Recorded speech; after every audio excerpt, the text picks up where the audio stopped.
It's 900 hours Central Africa time here on Thursday, the 4th of May 2017. Jumbo Africa, and a very warm welcome. I'm Elvis Preslin. I'm Kendall Mahamat. And we'll be with you until 12 o'clock this morning. Now, we focused this morning on a very particular issue, and that's the concept of white monopoly capital, or WMC. Now, the idea is that white monopoly capital is the source of the problem of multiple failures in the South African political economy. And that's why we're asking this question, Kendall. We'd like to find out from you, what is your understanding of white monopoly capital? It's a big one. We're going to engage it a little bit later, but we'd like to find it from you on the Twitter handle at SABC Newsroom, as well as on the Facebook page. But we're also conducting a poll on members of the Jesus Dominion International Church who came out in their numbers to offer support to Pastor Timothy Omatoso, who faces 22 charges of human trafficking after young girls from his church reported that he had sexually exploited them. And that's why we're asking you on this poll, are people who defend rape accused part of the problem? That is the question, and we also have hashtag rape culture and hashtag Timothy Omatoso, free him there. This one from DVP Musi says, there are rape accused who indeed are guilty, or the opposite. The nexus is between proving guilt or innocence, unfortunately. Mkiza Norbert says that he's not guilty until proven otherwise. However, rape is a serious offense. He must not get bail, and I'm not judging him. He must clear his name, though. This one from Sia says, I said yes because 90% of the time the rape cases are true, but we must also be careful that we do a full investigation before we judge the people, says Sia. Good point. Now, Fumulane Munzezi says, supporting this reverend through fake accounts just convinces me that he's sneaky. He must be jailed if he did it. These are some of your comments. Please keep them coming. We'll read them as we continue. But right now, let's get down to business and take a look at your headlines.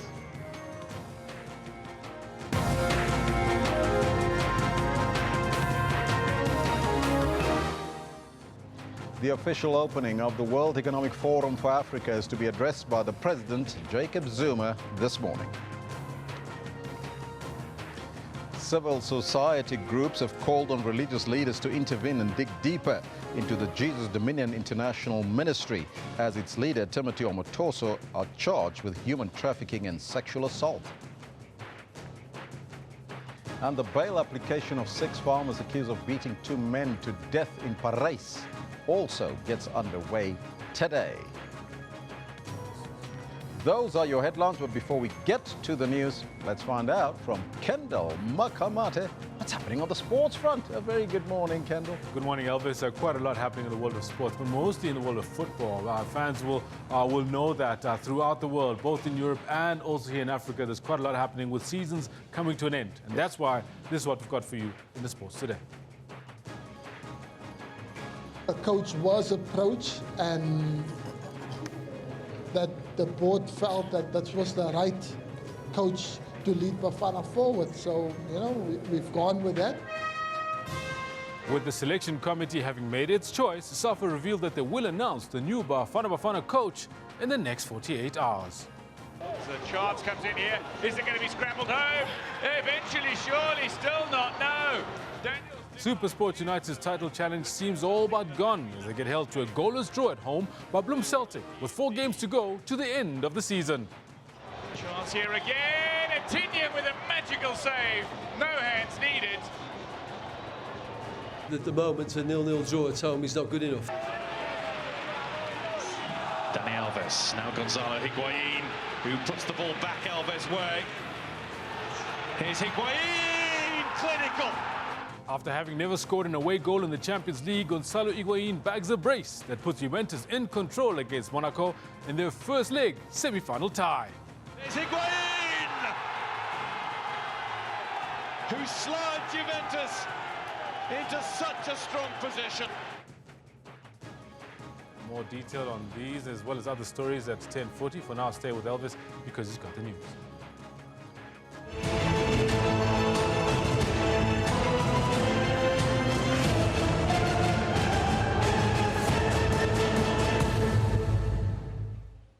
The World Economic Forum for Africa will be officially opened by the President Jacob Zuma as leader of the host country this morning.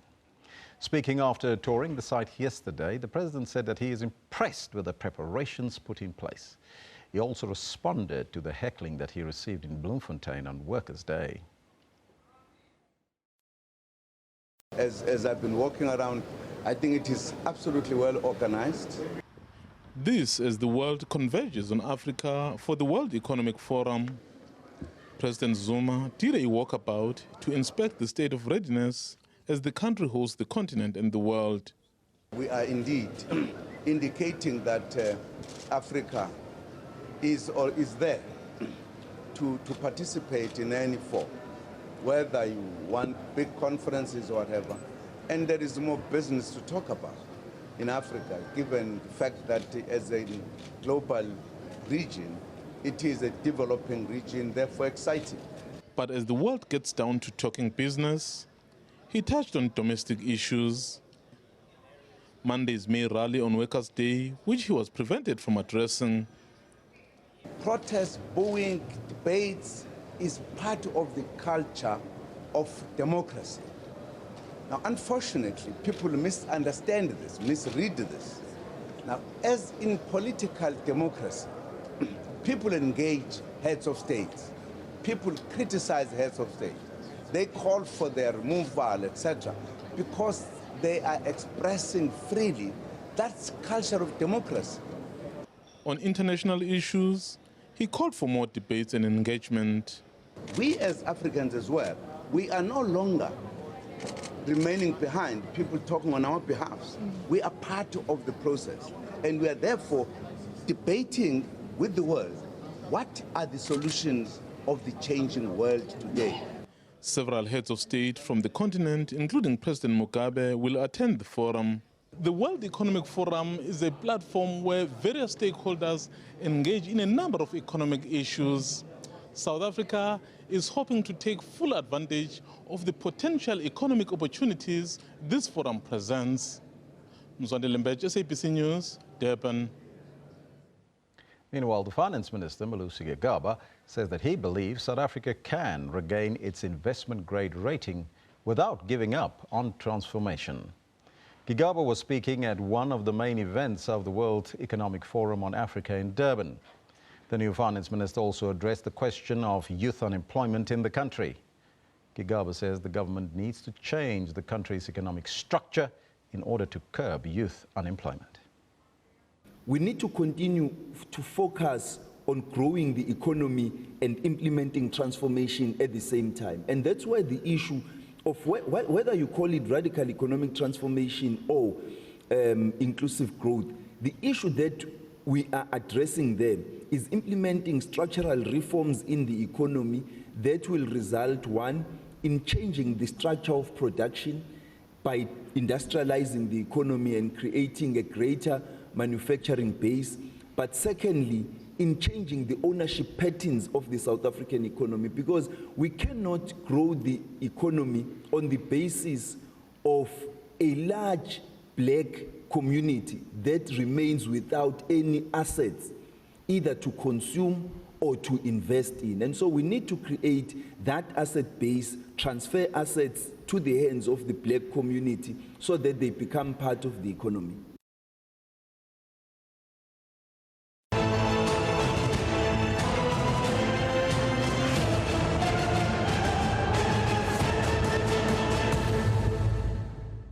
That's part of the World Economic Forum that's taking place today. We'll probably cross there a little bit later to find out what's happening. And of course, the president will be addressing the crowd there.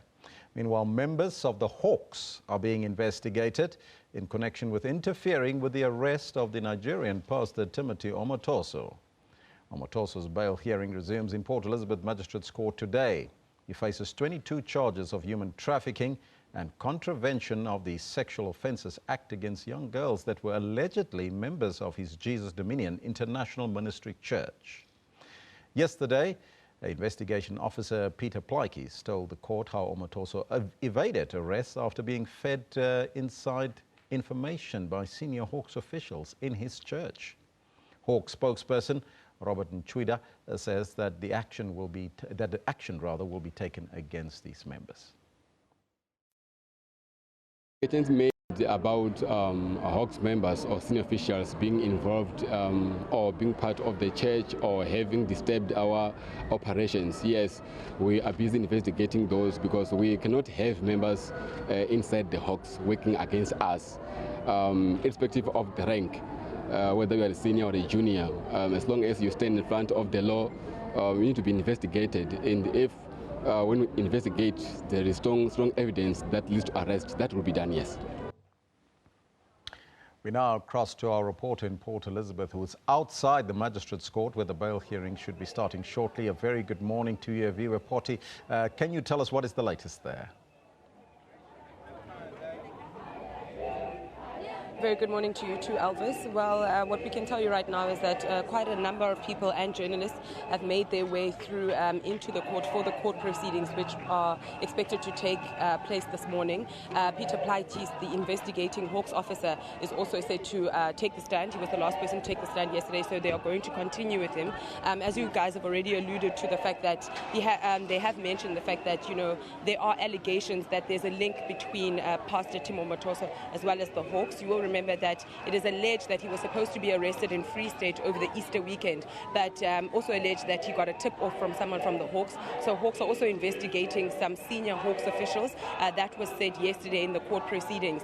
But you will remember that the state is definitely, you know, fighting to oppose bail, saying that some of the three main points that they've alluded to in terms of why they're trying to oppose bail is that because they identify him as a flight risk, as he has a lot of connections throughout Africa and 2 passports.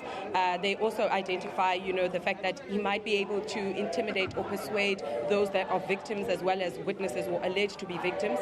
So those are just some of the points that they've alluded to in terms of why they will be opposing bail. However, you know, court proceedings haven't already started this morning. Our fellow reporter Jade Lee, Pulsar, and as well as Mcebisi Ngqina are inside. They were here earlier this morning. There was a long queue outside the magistrate courts this morning because security has been beefed up. Yesterday as well, we experienced a lot of security and police officers that were, you know, stationed outside to ensure that there's peace, and because there are 2 different groups that are outside, your church congregants and as well as those community members whom are trying to, you know, force for an opposition for the bail. So it seems like there's still a number of people supporting the good pastor. What are they saying?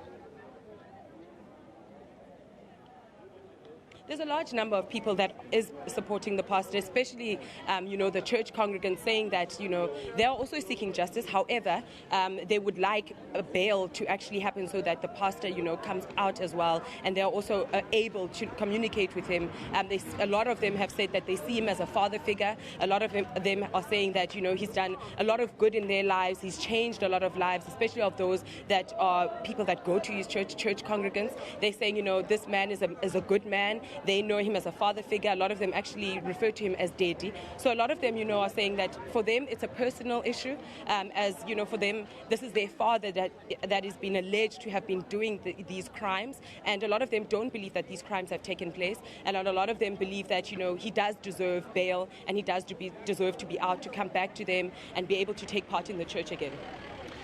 What time do we expect the court to start this morning everywhere? Well, court is expected to start around about 9 o'clock or after 9. Yesterday, there were some delays. I don't know if there'll be delays this morning. We did allude to the fact yesterday that we aren't allowed to have any communication with the journalists that are inside or any persons that are in the court. So hopefully they will start around about 10 o'clock.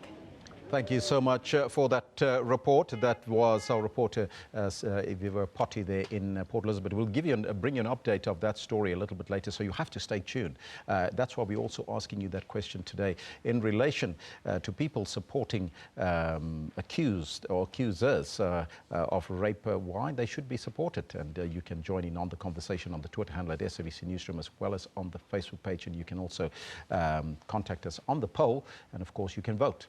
Yes, no, or what do you think about that? There it is. Are people who defend rape accused part of the problem? So far, We have 106 votes in. 80% of you are saying yes, they are part of the problem. We got hashtag Bill Cosby, hashtag rape culture, hashtag free Timothy Omotoso. 20% of you are saying no. We'll come back to some of the comments that you've also sent us through a little bit later. Meanwhile, the families of 2 black farm workers allegedly killed by a group of white farmers in Parys in January last year are confident that justice will be served. After repeated delays, the trial begins today. The farmers face charges of assault with intent to commit grievous bodily harm and murder. And for more on the story, we cross live to our reporter at the Parys Magistrates Court in the Free State, Nozitombi Mia. Nozitombi, a very good morning. Can you tell us what is expected today at the court and how is the mood on the ground there? Well, a very good morning to you, Alves. The court is expected to start at 9:30 with the prosecution explaining what the charges are that the accused are facing and expected to give a list of what their evidence will be throughout the course of the trial. Now, you'll recall that today should be the start of the trial, but there have been some stops and starts. What we do know is that the 6 accused themselves have been released out on 5,000 rands bail each, and they are expected to be making their way to the court at any moment. The mood at the moment is still quite quiet. We are anticipating that there will be community members around the Parys farming area that will come and support the families of the 2 victims. But with me now is Steve Nale, who is the spokesperson of the Ngwete municipality. Now, you understand that this area, being a semi-agricultural farming area, is prone to quite a large number and incidences of interracial violence. So he'll be speaking to us around some of those issues. Thank you so much for joining us, Steve. Steve, this area has always had some racial tensions. Just take us through some of those issues in terms of you as a municipality having to deal and intervene with those racial tensions. Well, greetings to the viewers. Well, over the years, we have seen a number of racial tensions in this particular town of Parys, even though they were not recorded as, a bone of contention. But in a nutshell, we have also seen a number of unhappiness, particularly from the farm workers in particular. What are they complaining about? What are some of the issues that the farm workers complain about? Well, mostly they complain about not being remunerated properly after they perform their duties. Most of them are also complaining about being evicted from those farms to seek refuge in the township. And quite some time they complain about, the physical abuse that they go through in the hands of some of the farm workers. So does that mean that they get beaten? What do you mean when you say physical abuse? Actually, the physical abuse part of it involves being physically thrown out of the farms. It also involves being beaten.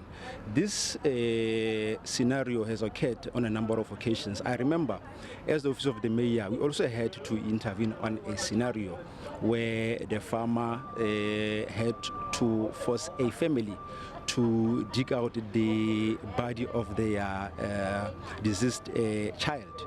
And unfortunately, these are some of the minor incidents that the municipality has experienced recently. But nonetheless, we've also seen, a scenario where there's an improvement, particularly between the farm workers themselves and the farmers being their bosses. Because like you said earlier on, our area, Parys specifically, is an agricultural area. We are also attracting a lot of tourists in this particular town. So some scenarios are not necessarily maybe as atrocious as one could say, but in one way or the other, we see some remnants of, racial tensions there and there from this kind of societies, particularly emanating from this farm industry. Even though one will not say there's bad blood, particularly between the farm workers and the farmers, because remember, farming is also part of the economic means in this particular area. We have also acknowledged as a municipality that this particular sector plays a critical role in terms of the economic spin-offs in this particular town. All right, Steve, let's talk about the family of the two victims. They have approached you to ask for some assistance. What was that like? From the beginning, it was painful.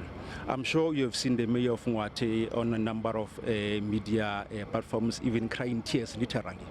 The family approached the mayor, Mayor Muchela, to say, can you please assist on one of the things that one can talk of is regarding the burial of the deceased, where you find, unfortunately, farm workers are not necessarily financially, stable people, if I may use that particular word. So the mayor had to assist the families in burial arrangements and stuff. We also discovered that most of our farm workers are still living in abject poverty.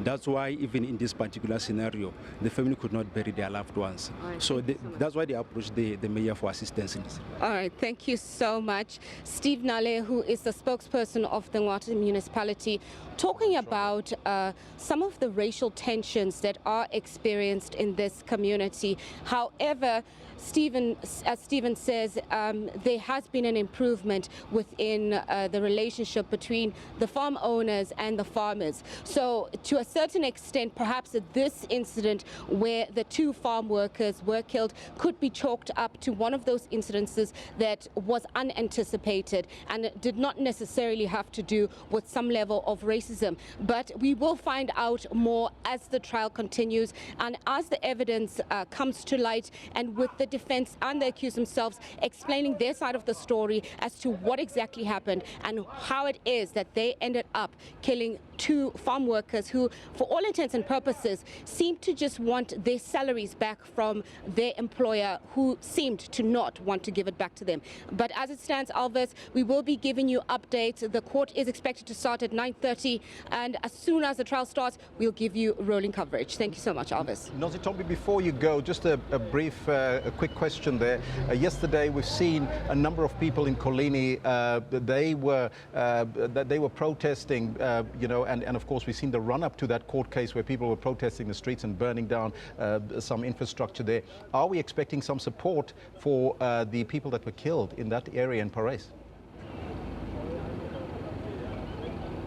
Well, the community is definitely expected to make their way down to this particular court here at the Parys Magistrate Court. So far, all indications seem as though the community members will be on their best behavior. We're not anticipating any burning, any particular violence. There will be police that are monitoring the area. But as it stands now, the community will definitely be coming to support the family of the two victims. However, we are not anticipating any trouble or any violence from them so far. Nozitombie, thank you so much. That was Nozitombie Mia, our reporter, coming to us live from Parys in the Free State. She'll update us, she says, around about 9:30 or just after the case there, and she'll give us the latest there. Now, we'll take a short break and we'll return after that, and you don't want to miss it. We're asking the question, of course, what is your understanding of white monopoly capital?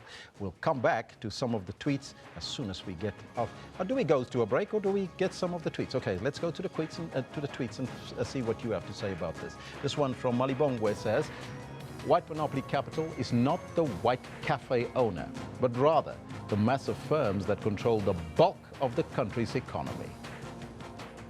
This one from Alex Mutapo says, where most of the economy is in the hands of whites, that's white monopoly capital, according to Alex.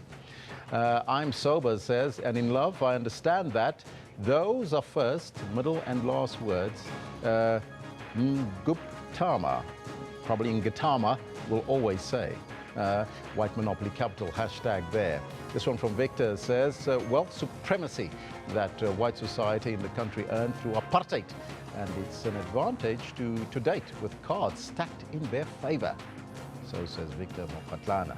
So keep them coming. We'll read them as we continue. We'll take a short break, and when we come back, we'll engage with Mzwanele Manyi on the issue of white monopoly capital and his thoughts on that. Stay tuned.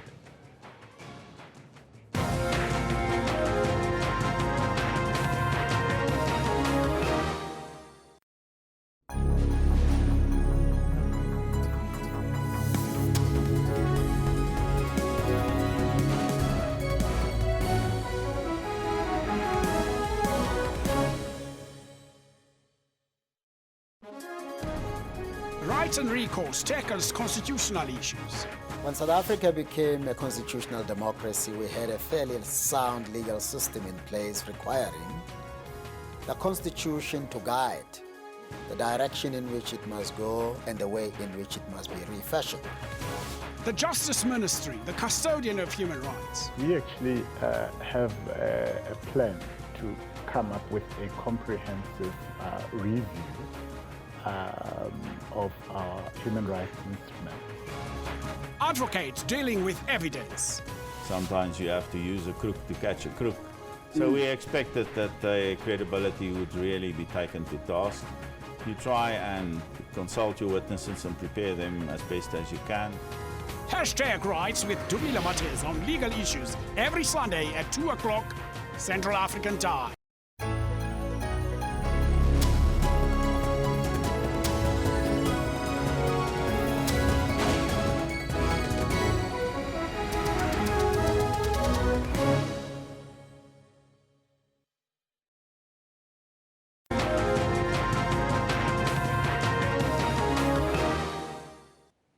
Welcome back. The role of white monopoly capital in post-apartheid South Africa has been in the news lately.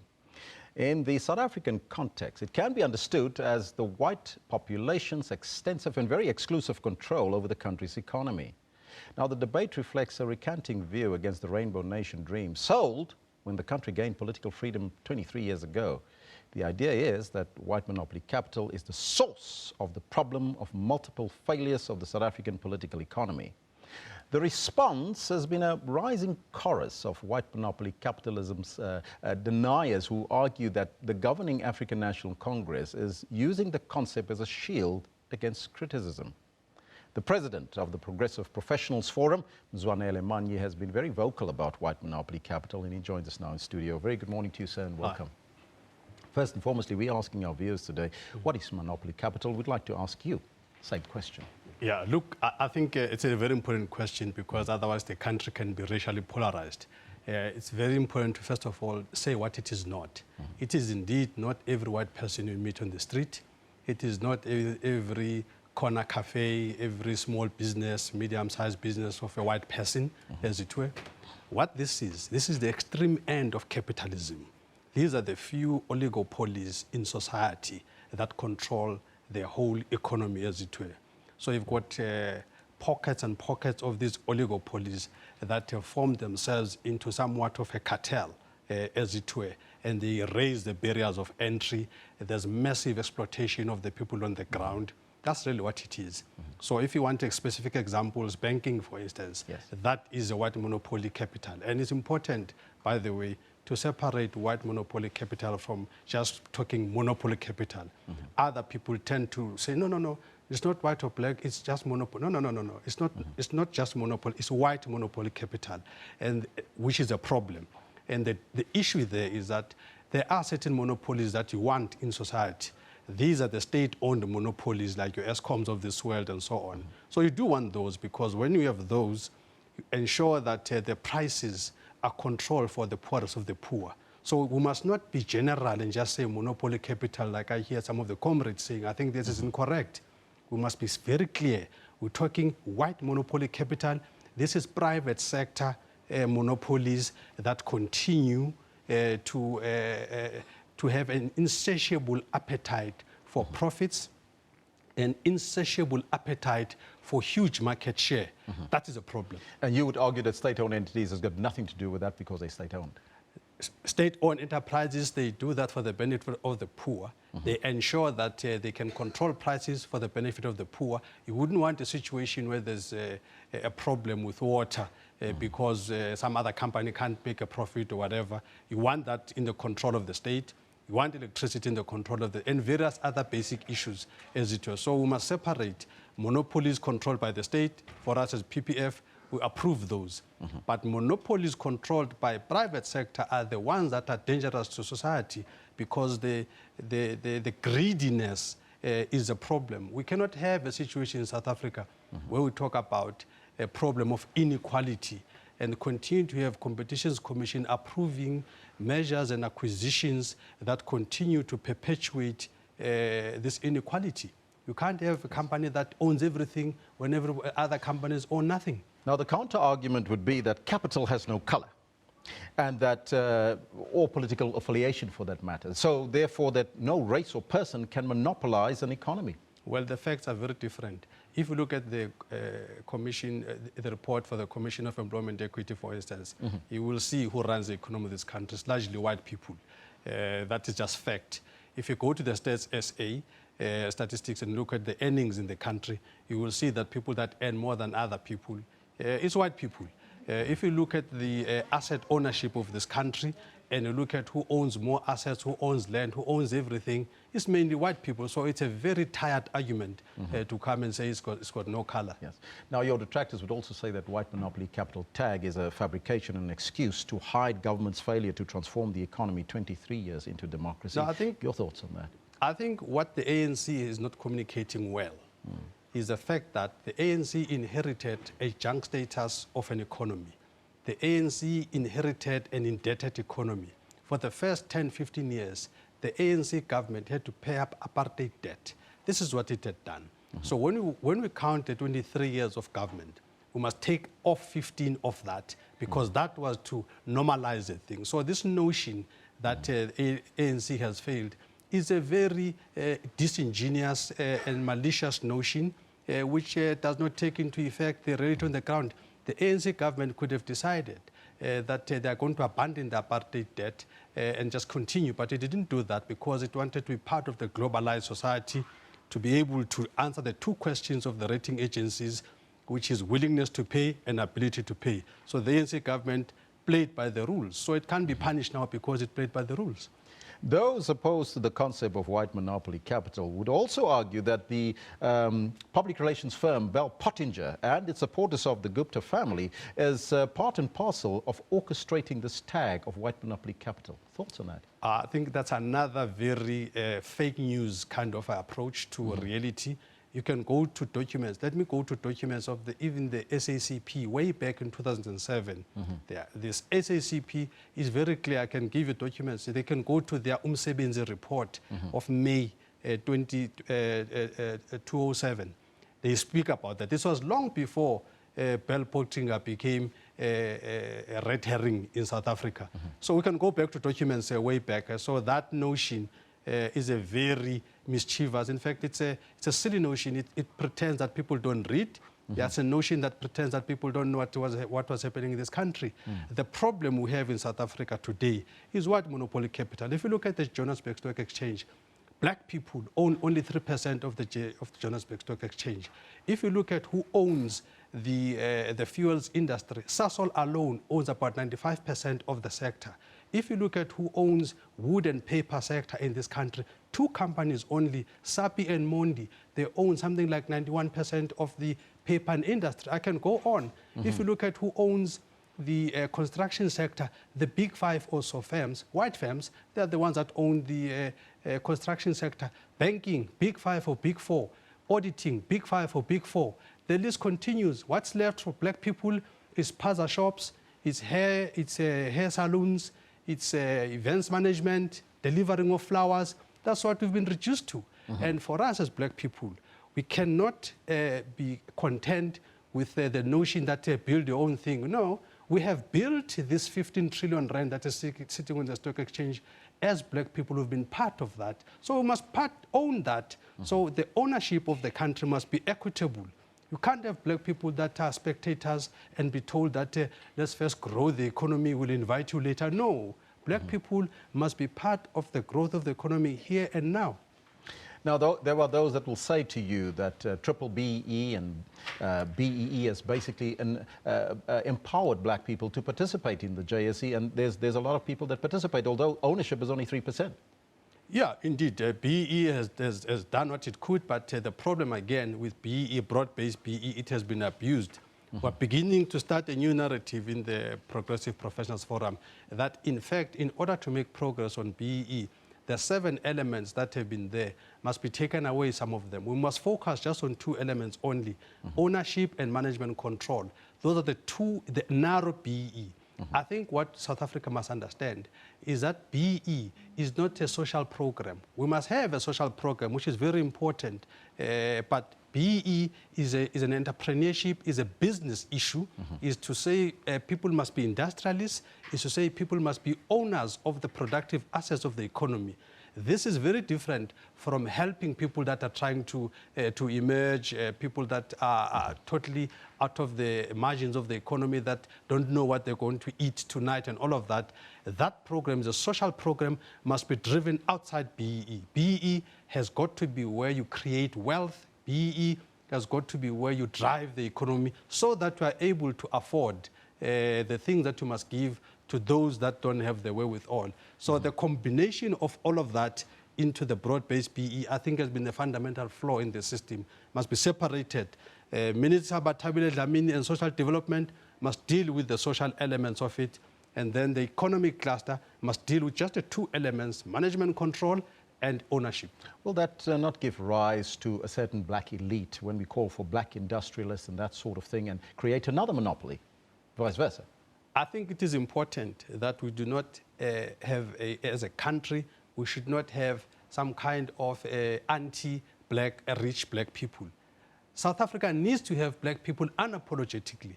South Africa must have black billionaires unapologetically. There must be no problem about that. The problem we have now is that there are just too few of them. And the fact that you have too few of them is a problem. We actually need a lot more of them. It cannot be that black people in this country that constitute something like 80%, but when it comes to the economic ownership of this country, they are only 2%. That picture must change. What solution do the Black Professionals Forum bring to the table to reconstruct the economy and make sure that all South Africans benefit? First thing that must happen, the Competitions Commission must tighten its rules. The issues of mergers and acquisitions must be looked at very differently. There has to be an attitude of deconcentrating monopolies. There must be that attitude. The threshold must come down.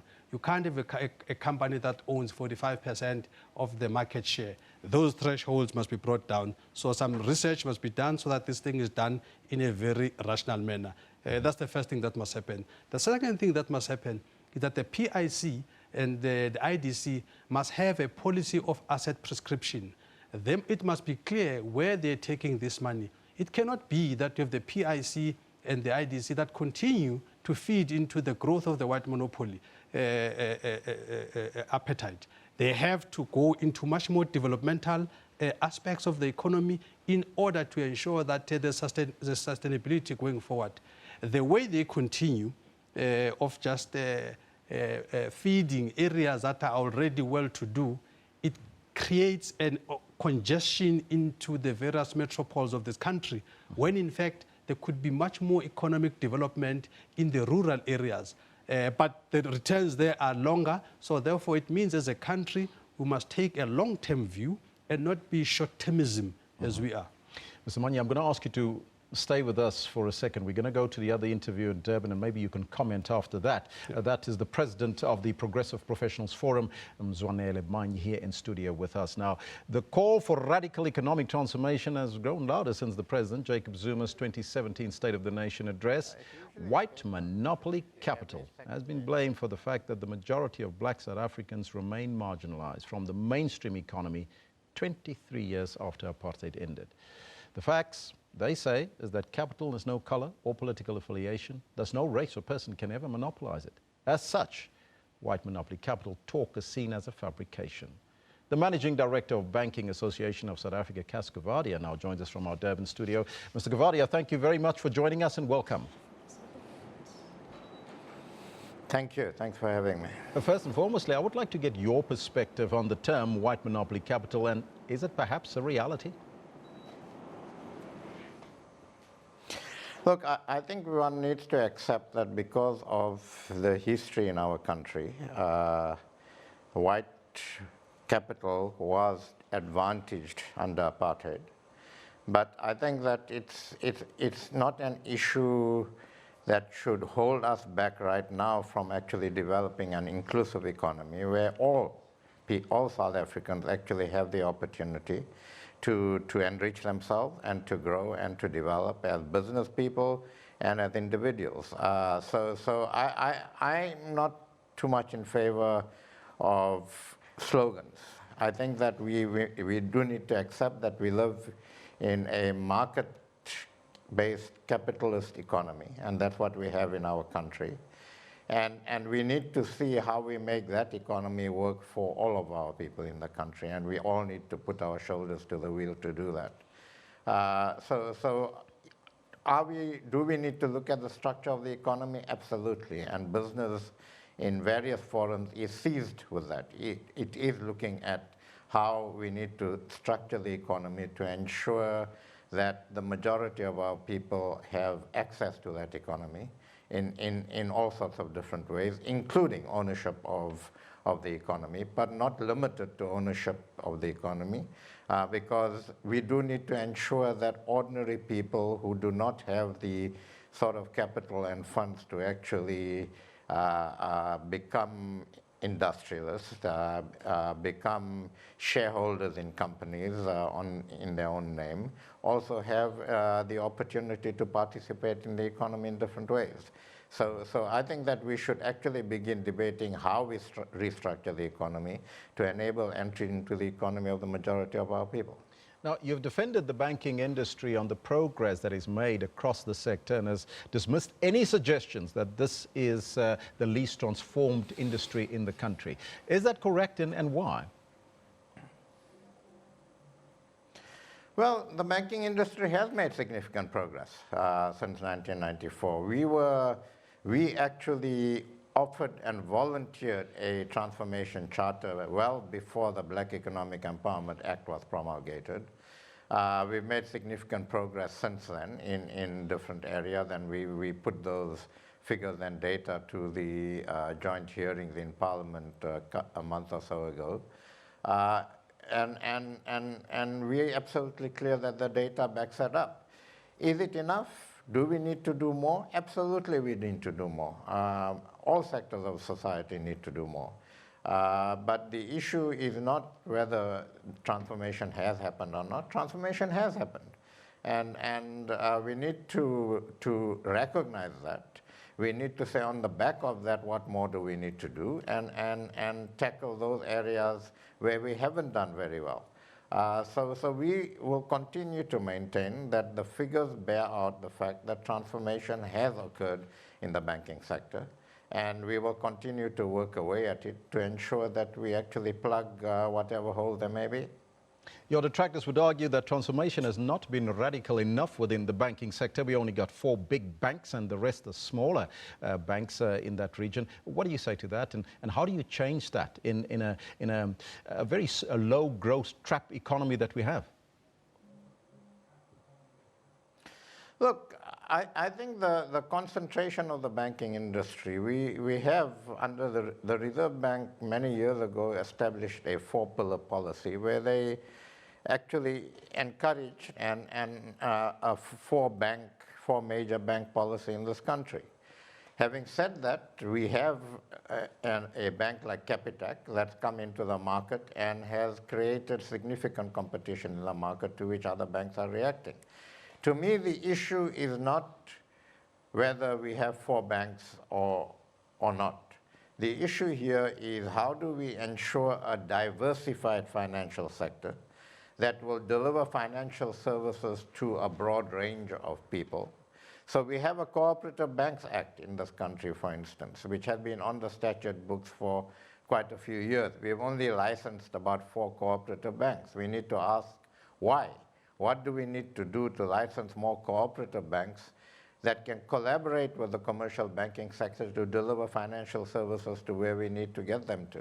We need to look at how different types of financial institutions can be regulated in different ways, and through a more diversified financial sector deliver the services we need to deliver. So the question should be, what sort of services do we need to deliver? Why aren't we delivering it? What do we need to do as a country to actually do that? And how do we collaborate to do that? In that discussion, we need to look at the regulatory environment, we need to look at the structure of the economy, but we need to do that as a country, not as trying to create a situation where we actually divide and cause division in actually trying to build a united country. So you know, there's reasons for a concentrated banking sector. We're not the only banking sector that's concentrated. Canada is concentrated. Australia is concentrated. To an extent, it held us in good stead through the financial crisis. We didn't have a financial crisis in this country. None of our banks actually got into trouble. We didn't need taxpayers' money to bail out a bank in this country. So we should look at some of the positives. We should identify where the negatives are and what we do about them. Do we need a state bank, Mr. Cavadia, in the country to create equilibrium and, of course, to transform the sector? Well, again, we need to ask what is a state bank going to do that the commercial banks cannot do, or a more diversified banking sector or financial sector would not be able to do. If a state bank is meant to deliver financial services to markets that commercial banking sector is not delivering to, and it's able to do that in a sustainable manner where it doesn't have to be bailed out by public money, then one should look at a state bank. But then we should ask, why isn't the commercial banking sector able to deliver those financial services? If it's a regulatory issue, well, state bank will have the same regulatory issue, unless we are saying that the state bank will deliver services and will have the backing of government on an ongoing basis in the event that those services are not delivered in a sustainable way. So we should start asking questions about what is the state bank going to do? Why is the commercial banking sector not able to do that? If it's a regulatory issue, is the state bank going to be regulated in a different way? So we would have no problem in principle with a state bank, but we need to go into detail about how that bank is going to work, how it's going to be regulated, what is it going to do differently, why can't commercial banks do that now, and is there anything we can do to ensure that commercial banks actually deliver those services? And those are the questions we should all be asking, and we should all be sitting around the table and addressing. Mr. Cavadia, you're at the World Economic Forum there this week. We do believe that you were on a panel this morning. What are some of the pressing issues that will be discussed? The Finance Minister talked about radical economic transformation yesterday. Yeah, well, I was on a panel this morning on financial inclusion, and the Boston Consultancy Group has done some work on this, and we discussed the whole issue of financial inclusion. I think the World Economic Forum Africa this year is looking at technology and how we use technology to actually improve economies and improve people's lives. It's looking at inclusive growth, as did Davos. And inclusive growth is the critical issue for this continent as well. It's looking at how we actually utilize our youth dividend and make it into a positive so that we actually skill our youth to participate in the economy.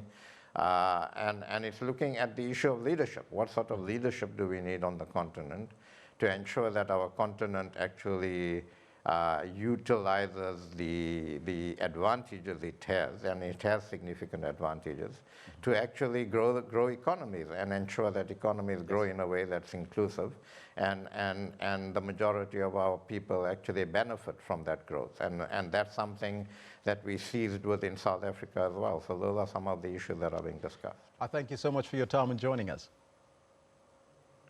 Thank you. That was the Managing Director of the Banking Association of South Africa, Cas Cavadia. Now, Mr. Manya, just briefly to come back to that financial inclusion, that's maybe music to your ears when you heard that. Yeah, no, look, I think I've listened to Cas Cavadia. I think South Africa must deal with some misnomer. Financial services is the heartbeat of any economy. In the first place, to have something like the Reserve Bank owned by private sector is a misnomer. How can it be that your heartbeat of the economy is not driven by government, as it was? So the issue of nationalization of the South African Reserve Bank must come high up on the discussion agenda. It cannot continue like this.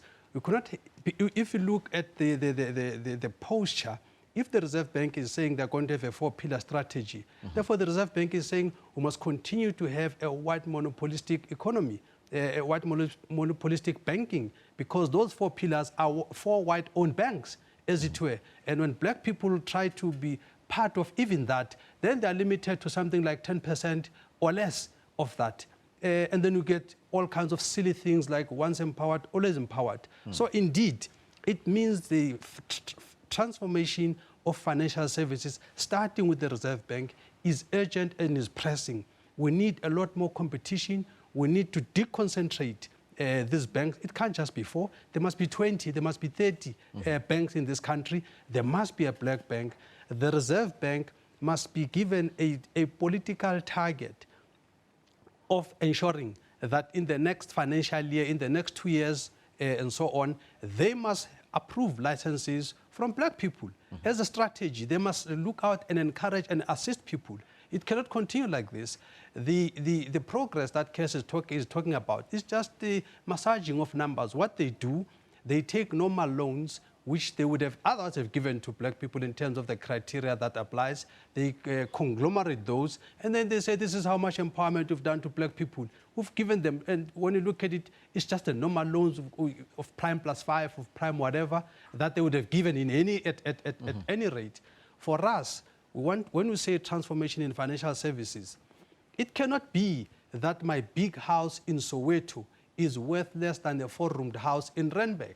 That is how racist this economy is. Why is it that banks, when they see me living in Soweto, even my premium must go up, and all of that's the racist nature of the financial services. So that's the kind of fundamental transformation that must take place in that sector. Now you talk about black banks and you talk about the Reserve Bank, but do we need a state bank to create that equilibrium? Definitely. I think it is very silly for South Africa not to have a state bank. South Africa must have a state bank, but you must also have other black banks by black entrepreneurs, like you have the VBSs of this world and so on.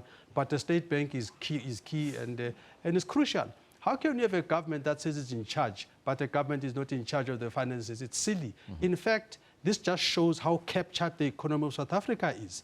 People are not seeing this.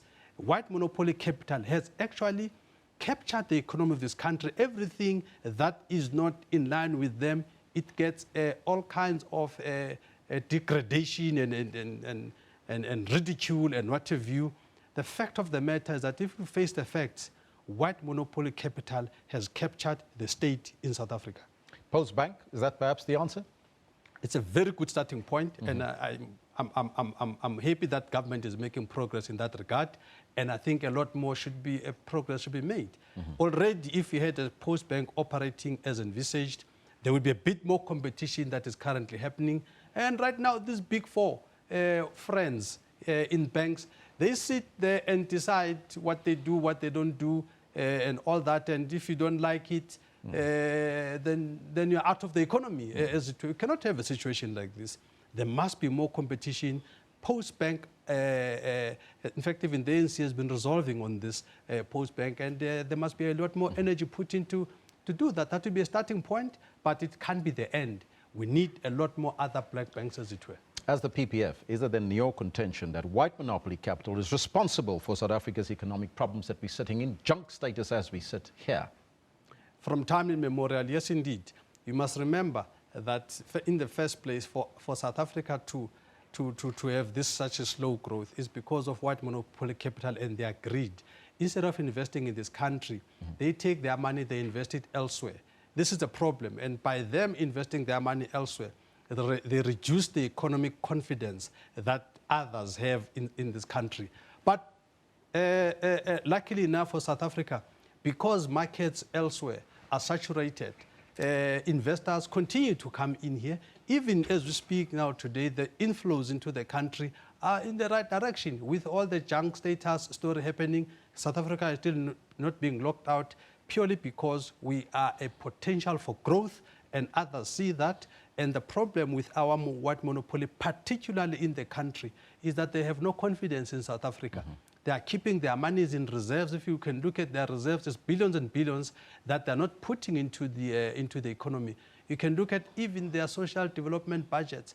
Not much of it is spent. It gets rolled over year after year. They're holding on to their money. They don't want to share. They don't want to invest in the economy. That's the problem. white monopoly capital must understand that if you continue to have a lot of people in the country that are not part of the economy, their growth is actually not going to be sustainable. You need, when you say South Africa has got 55 million people, those 55 million people become useful when they've got cash to spend. But if those 55 million and 90% of them are just poor, they just become a liability to the economy. So there must be a mindset shift with white monopoly capital. They must understand that black people are the majority of this country. They must have a clear strategy of saying, how do you ensure that black people are also wealthy in this country?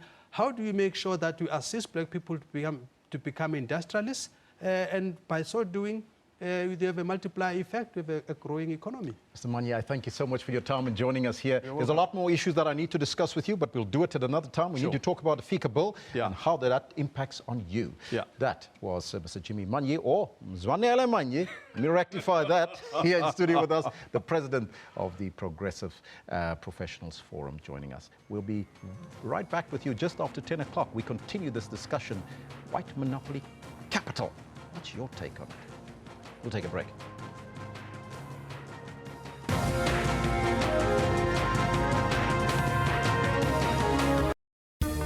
Water-wise, water is an essential need. The scarcity of it could lead to loss of many lives, including livestock, plants, and much more. It requires us to use it sparingly and responsibly in times of need, failing which our taps and sanitation will not function. For more on water and weather issues, stay tuned to News Today, every Friday at 5:45 Central African Time. SABC News, making you water-wise. What is environmental health? In Section 24 of the Constitution, the environmental right has a second part, which is to encourage people to be active citizens and gives us the right to participate in politics and organize and raise awareness so that the environmental right can be guaranteed. Using coal and wood and paraffin to cook with or to heat their space or to heat water. These are basic fundamentals, and I think if we can address that alone, we will make a huge impact, an environmental impact on the health of our population. Food that comes into the country, the vigilance at the ports and harbors is being checked at the moment currently by environmental practitioners who are port officers at those ports. They need to be more stringent in terms of control of what comes into the country. Join Health Talk every Saturday for all your health news.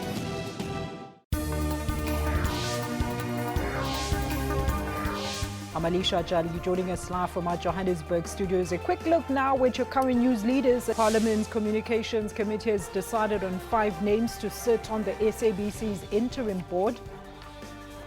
And the Constitutional Court has directed Social Development Minister Bathabile Dlamini and her department to account for their handling of the social grants contract. And in tennis, Serena Williams has withdrawn from the BNP Paribas Open in Indian Wells and the Miami Open due to a left knee injury. We're expecting it to move just in the towards the southern parts of the country, not so much coming towards southern Africa, not even touching the Mozambique channel. It's just going to move back towards the Indian Ocean. Stay tuned to News Today, Monday to Friday from 3 to 5:30 p.m.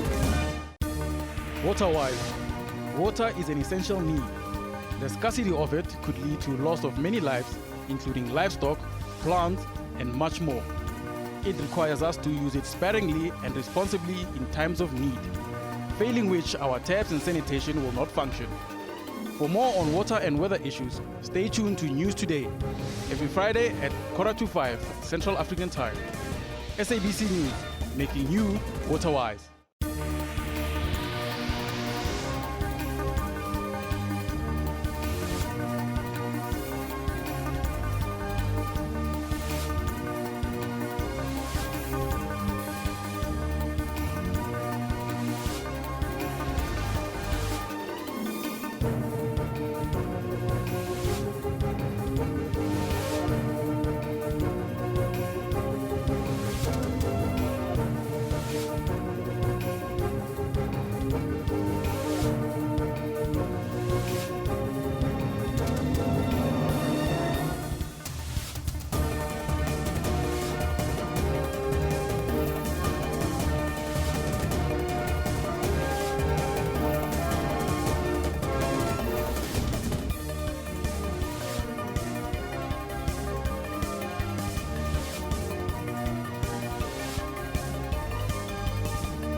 It's 10:00 hours Central Africa time with the second hour here on Newsroom. It's been a busy hour. It's going to be a very busy hour, the second hour as well. I'm Elvis Preslin. I'm Kendall Makamate. Jumbo Africa, you're on the Newsroom. We'll be with you until 12 o'clock.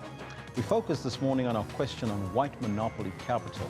And so the idea is that white monopoly capital is the source of the problem of multiple failures of the South African political economy. And that's why we're asking you this morning, what is your understanding of white monopoly capital, Kendall? Absolutely. We're quite keen to see what it is that you've had to say about it. Please do send us your tweets like Malibonga Manyonya has come in with, well said by Mr. Mani. I believe that if SA can go with what he said, this white monopoly capital can come to an end. Francis Nicholson says the lack of growth in the economy is due to the corruption by black monopolistic capital. Well, that's a different view there. And Ricardo Olivier says we need to look at the constitutionality of the South African Reserve Bank. 100% of South African banknotes being printed in Sweden. Anil Rai says the very Reserve Bank that sustained apartheid continues to sustain white monopoly capital today. My guest touched on that a little bit earlier. And Bongani Mdluli says the Guptas own less than 3%, as much as Motsepe. You can't call them monopoly capital. You misplace the meaning of monopoly. Well, there you have it so far. You can keep them coming. We'll read them as we continue. Let us know what's on your mind. But we're also conducting a poll on the members of the Jesus Dominion International Church who came in their numbers yesterday and today to offer support to the pastor, Timothy Omotoso, who faces 22 charges of human trafficking. So here's the question, Kendall. We're asking the question, are people who defend rape accused part of the problem? Are they part of the problem? 149 votes in thus far. 81% say yes, they are. Yes. So keep them coming. Vote on that one. This one from Temba Sluggy says, yes, they are the problem. And Ayatanaza says, yes, and they are lucky that they're not victims because that violation is dead, more death itself. It destroys a person so much. Barry Martin says that any person who defends a rapist becomes a part of the problem because you are involving yourself with your support. And another one from Snare who says they're a big part of it, especially when they know the truth but still choose to stand with the rapists. Hashtag Timothy Omotoso. This one from Freedom says, clearly they are brainwashed. That's Freedom's choice of words on that one. They brainwashed. What do you think? Please let us know on the Twitter handle at SABC Newsroom, as well as on our Facebook page. But right now, let's get down to business. Take a look at your headlines.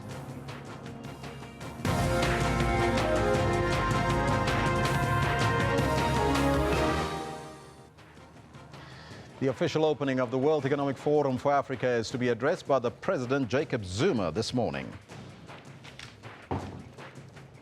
Civil society groups have called on religious leaders to intervene and dig deeper into the Jesus Dominion International Ministry, while its leader, Timothy Omotoso, faces charges of human trafficking and sexual assault. And the bail application of 6 farmers accused of beating 2 men to death in Paris also gets underway today. Now, those are all your headlines. But before we get to the news, let's find out from Kendall Makamate what's happening on the sports front. Lots of goals, and we might even have a coach, Kendall. Absolutely. It's been said before that SAFA will announce a new Bafana Bafana coach. We've waited, and the date has gone past, and then being done again. Well, here we are. It's been said that within the next 48 hours we'll get a To new be coach. confirmed. To be confirmed. That's what it is. Good morning to you. This is what we've got for you in the sports today. The coach was approached and that the board felt that that was the right coach to lead Bafana forward. So, you know, we've gone with that. With the selection committee having made its choice, SAFA revealed that they will announce the new Bafana Bafana coach in the next 48 hours. So Chance comes in here. Is it going to be scrambled home? Eventually, surely, still not. No. Daniel. SuperSport United's title challenge seems all but gone. They get held to a goalless draw at home by Bloem Celtic, with 4 games to go to the end of the season. Chance here again. And Tinyan with a magical save. No hands needed. At the moment, a 0-0 draw at home is not good enough. Dani Alves, now Gonzalo Higuain, who puts the ball back Alves' way. Here's Higuain, clinical. After having never scored an away goal in the Champions League, Gonzalo Higuain bags a brace that puts Juventus in control against Monaco in their first leg semi-final tie. There's Higuain, who slides Juventus into such a strong position. Now to do that for Argentina. That's where we leave it for now. I'll be back with a whole lot more detail at 10:40. For now, do stay with Elvis because he's got the news. Thank you, Kendall.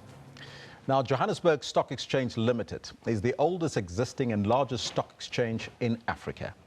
The current capitalization of the stock exchange is estimated at just over 14 trillion rand, with almost 50% of that owned by foreigners. Ownership of the JSE has raised much attention among political parties, trade unions, black professionals and business organizations. On May Day, the South African Communist Party and COSATU marched on the Johannesburg Stock Exchange to confront what they call monopoly capital.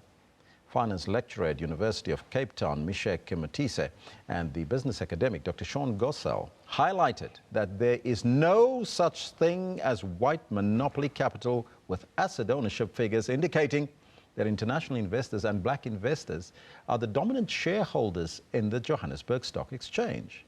Dr. Gossell now joins us in our Cape Town studios. A very good morning to you, Doctor, and welcome. Thank you very much. So there's no such thing as white monopoly capital. Please explain why. Well, capital itself is owned, as you mentioned before, it's owned primarily by international investors.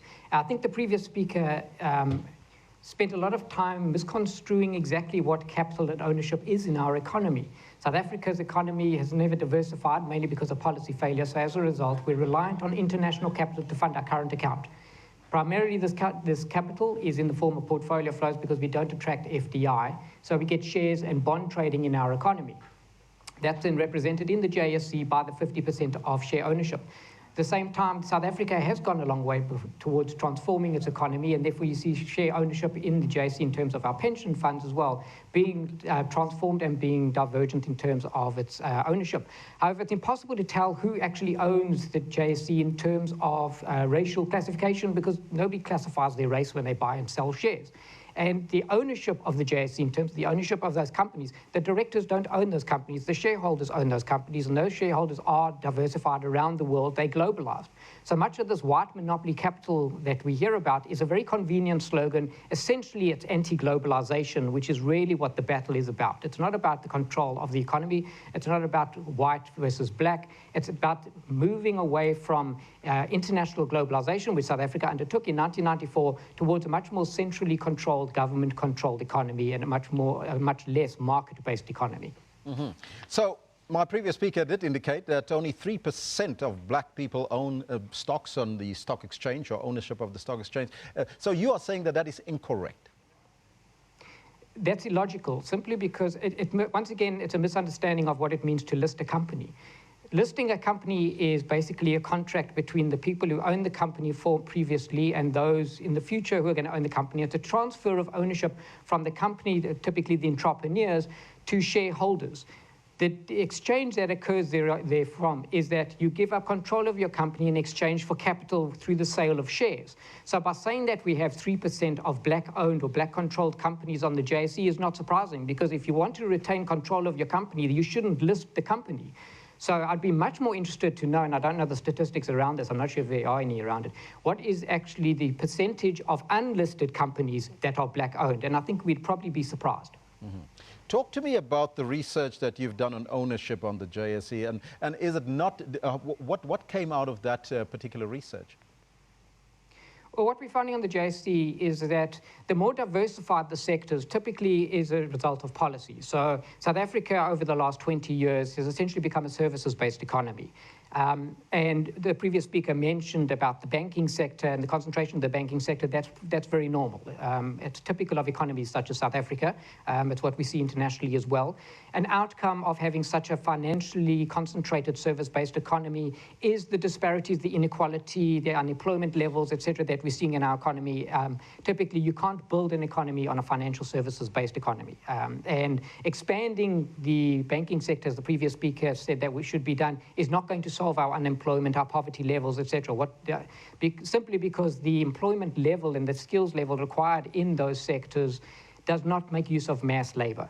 So what we do find on the JSE is the sectors that are increasingly diversified are those that are increasingly globalized, and that's simply because they need to compete on a global stage, and that's what companies in South Africa are doing. To assume or to state that the companies in South Africa are colluding and coming to agreements among themselves of how they're going to behave to benefit what is referred to as white monopoly capital is simply an erroneous understanding of globalization. Companies are beholden to their shareholders. They are essentially hired by the shareholders to give them a return on the investment that the shareholders have given them, and they have to make decisions that is going to achieve that aim.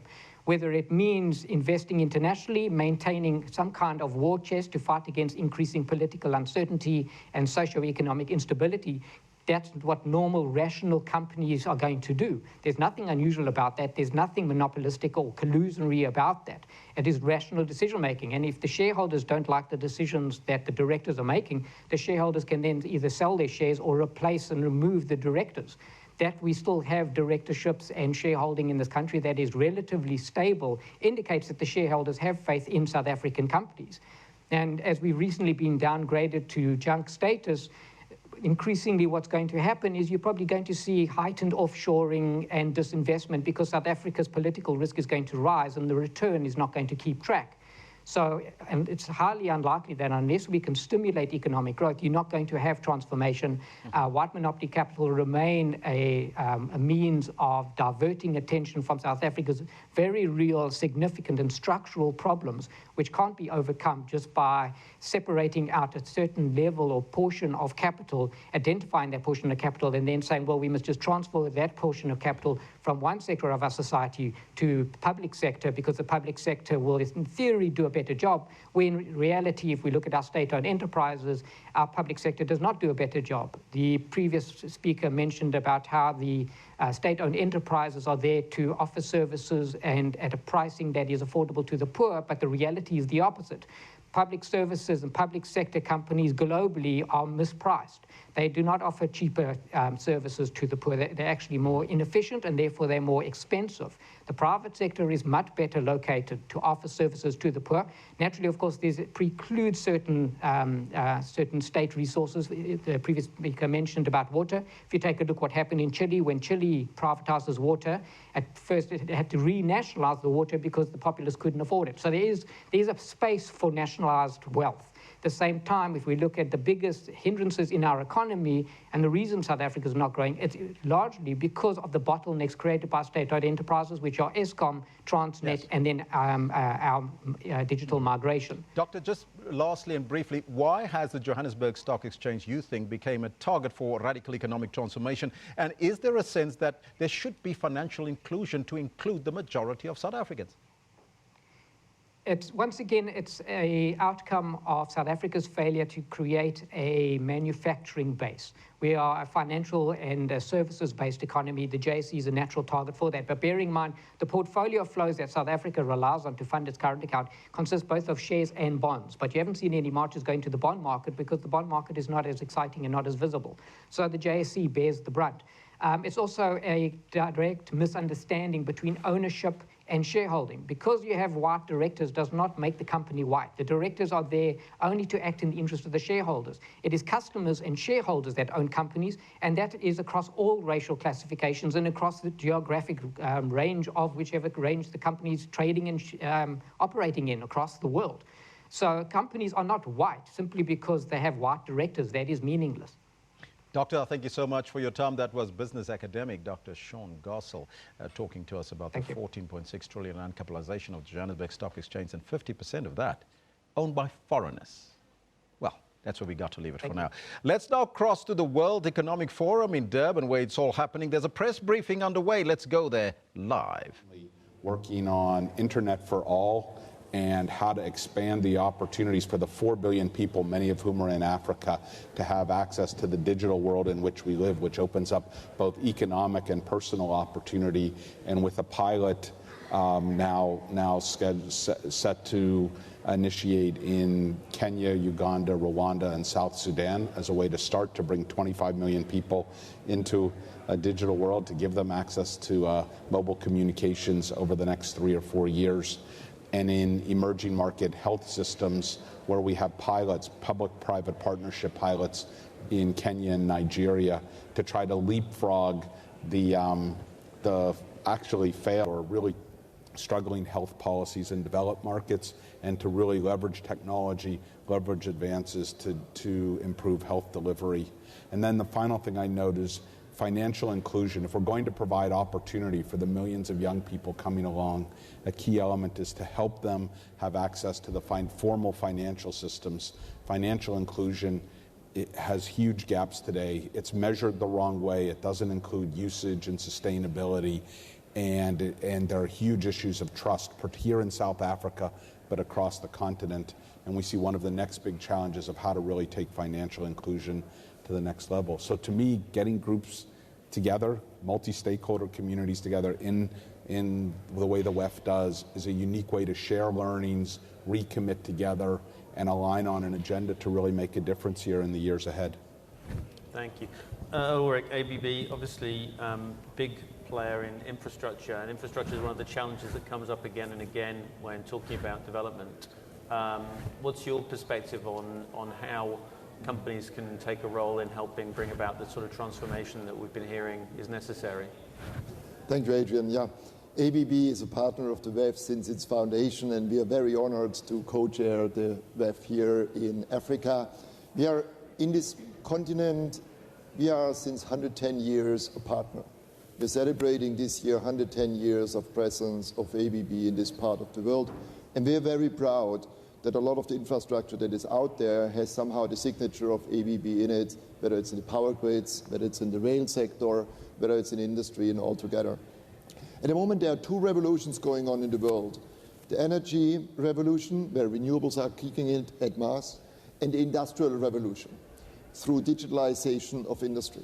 And both of them have the unique opportunity in Africa to really create a future which is where Africa finds its own pattern to shape Africa for jobs, for employment, and for prosperity. And if you look at three fundamental facts that need to be managed, the one is Africa is an incredibly rich continent, but the exploitation and the value creation coming out of that natural wealth, of natural resources, is happening too much through export in other places, and the wealth is going outside of Africa. The second piece is we have a significant demand, a very strong demand, which is growing rapidly, but that demand is too much being addressed through imports from outside of Africa. So we have a mismatch there, and Africa is the only emerging market in the world where demand grows faster than manufacturing. So we really have to do something about it. And what is really the opportunity?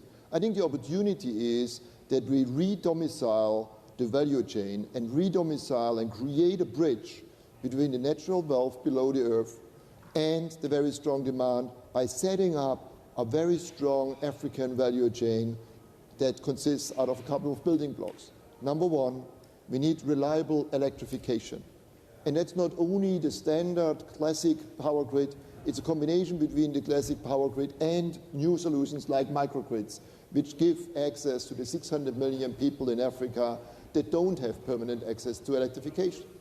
We need to work on infrastructure and make sure the 20 million that are moving every year in cities in Africa get the appropriate infrastructure going, and there's an opportunity to create employment there. Thirdly, Africa should find its own way to drive industrial prosperity. As in the telecom industry, where quantum leap was done ahead of fixed line right into mobile telephony, where we have today in Nigeria and in South Africa together more people on mobile phones than in the United States of the US, we need to think about how can we create a unique digital pattern in industry in Africa to re-domicile and be very competitive. We need force an environment where cross-border trade is becoming easier and cross-border collaboration is becoming easier. Today, in some situations, it's easier to import from China into an Africa country than from the neighboring country around. We need to work on trade, we need to work on duties. And most important, we need to take the people with us. Africa has an incredibly strong population which is growing fast. In 2035, Africa will have 1.1 billion people in the workforce age. We need to take them with us. We need to create jobs in the 4 areas that I laid out before and create employment, prosperity and wealth, and also a positive momentum to move away from we cannot do, we have to wait for others, to a spirit where we can do and we can really drive this jointly by the smart application of technology and infrastructure activities. So I'm quite excited about the future of Africa. If we team up in the right way, if we write this future together in a cohesive way where we have in mind a localization of the value chain to create jobs, wealth and prosperity, there's a tremendous opportunity ahead of us. And I'm very excited on the discussions that will come in the next couple of days about the topic. So I know we've all our co-chairs have got sessions to go to very shortly. We've got a brief window for some questions. Can I just get a sense in the room if we have questions for co-chairs? There'll be an opportunity to catch up with each of them individually after this press briefing.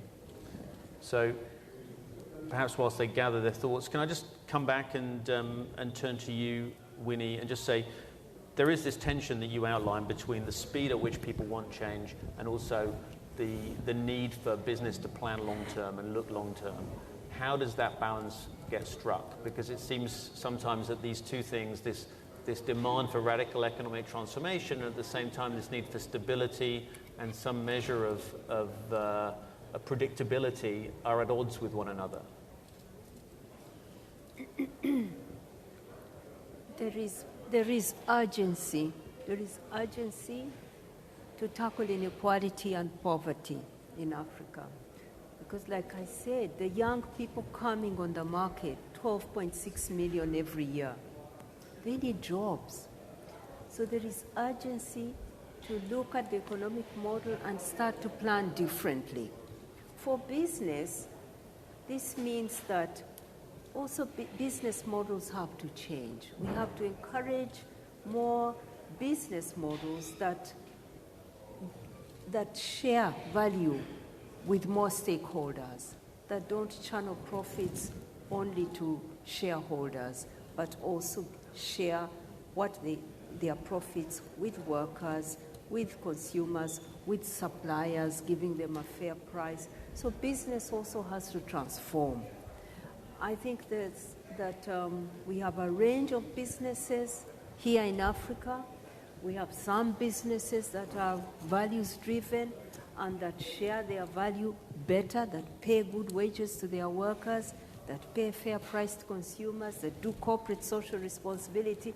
But we also have a whole range of others that really are very much like the businesses that I see, the global companies that I see more often than not. And these are preoccupied primarily with what am I going to make the bottom line, shareholders, what they are going to get, giving them every 3 months a report on the profitability of the company and where their shares are, totally not looking at other stakeholders in the business. So this change in the business model is also urgent and needs to happen soon for African youth to benefit. And Sia, if I can just bring you in as a representative of South African business. I mean, you know, if I'm trying to build a business here in Africa, but at the same time I'm playing in a global marketplace where, say, an Asian competitor can come in with a lower cost of capital, outbid me, and maybe even also with some government help package up a more enticing offer, you know, even undercut me in some respects. How do you as an African business deal with that, and what's the solution in a marketplace where you're not just competing nationally and internationally, you're really competing globally against some pretty aggressive players? Yeah, in fact, it's what we are currently experiencing at the moment, where you might find that we've got products that are quite cheap, that we can bring to market, which assist people in terms of bringing down cost. However, you do have aggressive competitors who will come in and they will have aggressive capital structures and finance blended structures that they bring in. And therefore, part of what we need to do is to become much more innovative in terms of our development funding institutions. How do we bring all of these institutions together so that they can syndicate and assist us in terms of bringing their cost of finance down so that we can be on an even keel, so that we can level the playing fields, because Africa needs to industrialize, but I think Africa also needs to help itself in terms of looking at African solutions to African problems.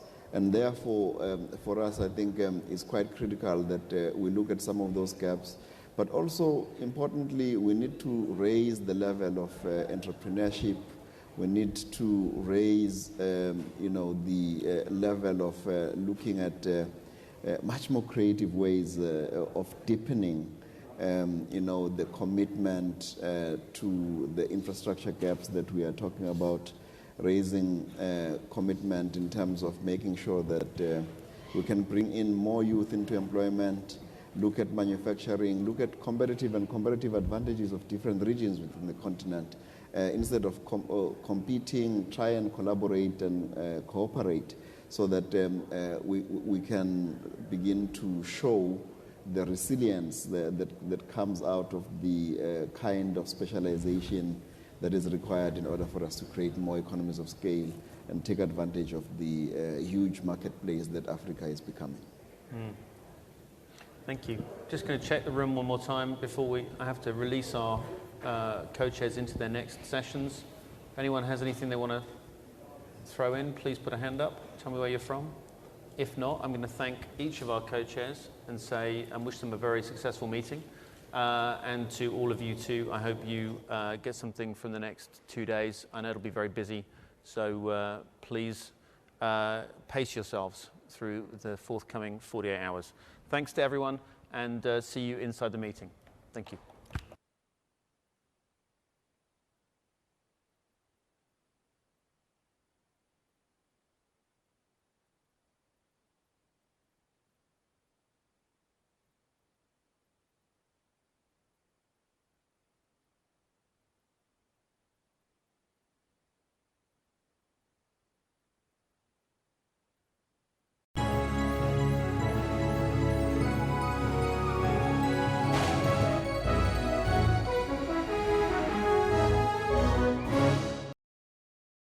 If you ask this Irish master whiskey distiller why sometimes whiskey is spelt with an E and sometimes without, he'd say, "Oh, to be sure. You feel so good, look. It's the whole thing. They're back and get off in the whiskey without the E." Yeah, didn't catch that. But if you asked us the difference, we'd tell you that every whiskey from around the world is spelt without the E, except for Irish and American whiskies. Cheers. Tops at Spa. Good whiskey, good advice, no Irish accents.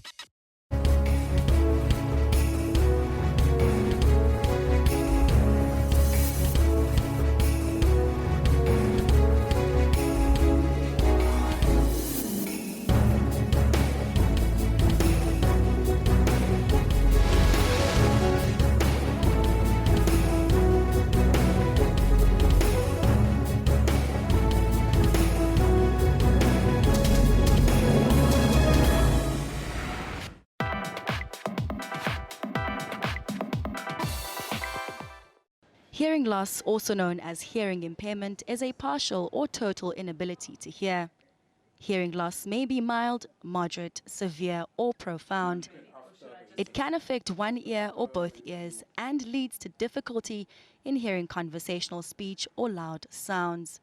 To understand these profound types of hearing loss, we spoke to an audiologist from Fourways Intercare, Taryn Richardson. So there's different types of hearing losses that you get. You get normal hearing, where the ear system is absolutely fine and we hear normally. Then you get a type of hearing loss which is more permanent in nature, that we might call it inner ear hearing loss. And that affects, if you have a look here at the diagram, the inner ear hearing loss will affect more deeper down into your ear system. So the outer ear hearing losses will affect the outer ear, the middle ear hearing losses will affect the middle ear. So some of these hearing losses are more permanent, some of them can be fixed. So for example, a more middle ear hearing loss like an ear infection, we can send a patient to a doctor, to the ear, nose and throat specialist, and they can often get a grommet, get operated on, get medication, and we can often fix a middle ear problem with a hearing loss. People who are hard of hearing usually communicate through spoken language and can benefit from hearing aids, cochlear implants and other assistive devices. Hearing aids or hearing instruments definitely help people hear better, especially if they have got an inner ear hearing loss, a more permanent hearing loss. In middle ear hearing loss, hearing aids can also help for if we can't solve the problem surgically or we don't want to solve the problem surgically. Hearing loss may result from genetic causes, complications at birth, certain infectious diseases, chronic ear infections, the use of particular drugs, exposure to excessive noise and aging. Hearing loss is very hereditary a lot of the time. So we've always got to monitor the siblings as well as the children to make sure that it hasn't been passed down. And if you have got a hearing loss that you know is hereditary, then I always advise that you monitor your family's hearing as well. Overall, it is suggested that half of all cases of hearing loss can be prevented through public health measures. On a day-to-day basis, the main things to look out for is noise, I would say. So wearing hearing protection when you are exposed to very loud noise, dangerous noise. So I'm talking things like music when you're right next to a speaker in a very loud nightclub. If you are going shooting, you need to wear hearing protection. If you're working with noisy machinery, anything that's got excessive noise, you need to wear hearing protection. Otherwise, avoid those situations. Most people would ask if there's anything family and friends can do in order to communicate better with someone who's suffering from hear loss. Hearing loss is not only about the individual with the hearing problem, it's about the family because it affects the family as well. So things that we always advise our patients is to bring their family member into the consultation where we sit with them and we explain to them that there's different communication strategies that they can employ. Like, for example, looking at their spouse when they're talking to them, not talking to them by walking away and putting their backs to them. They need to always sit in a more lighted area. If you go to a restaurant, choose the area in that restaurant that's not so noisy, that's a little bit brighter, that you can use facial cues to aid in your conversation and your hearing. It may be worth booking a test with your nearest audiologist if you find yourself saying, "What?" and "Sorry, could you repeat that?" You will know that it is time to take action and get your hearing tested.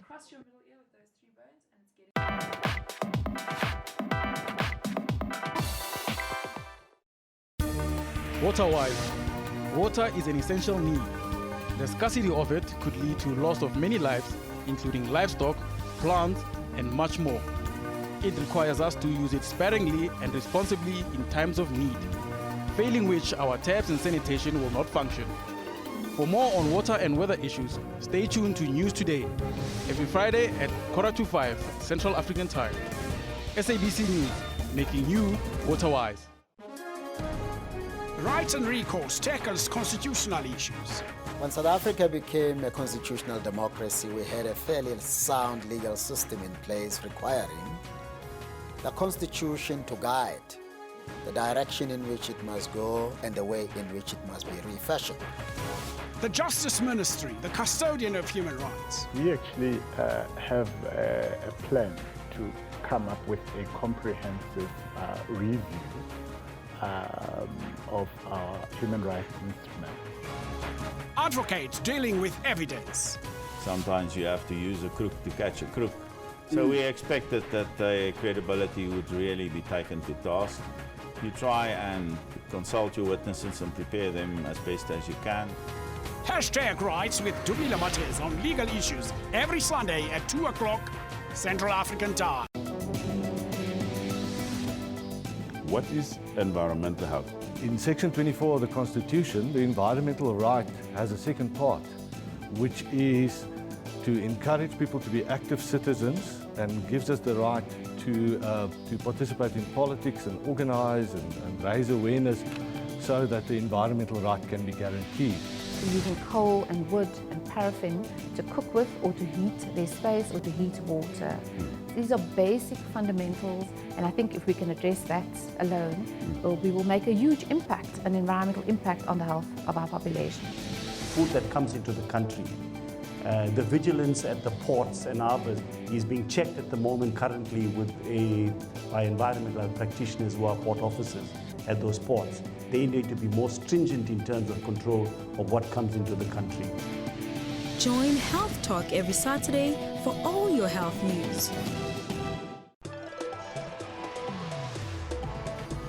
Are you about that trending life? The looking good and all that slayage? Well, fear not, because Trends has all the fashion do's and don'ts for you to stay on point this upcoming season. This film will be an immersive spectacle. You got Kong that's 100 feet tall. It tells this incredible story of man versus nature. The iconic stage production by Mbongeni Ngema is back with a bang. Sarafina is a classic South African production.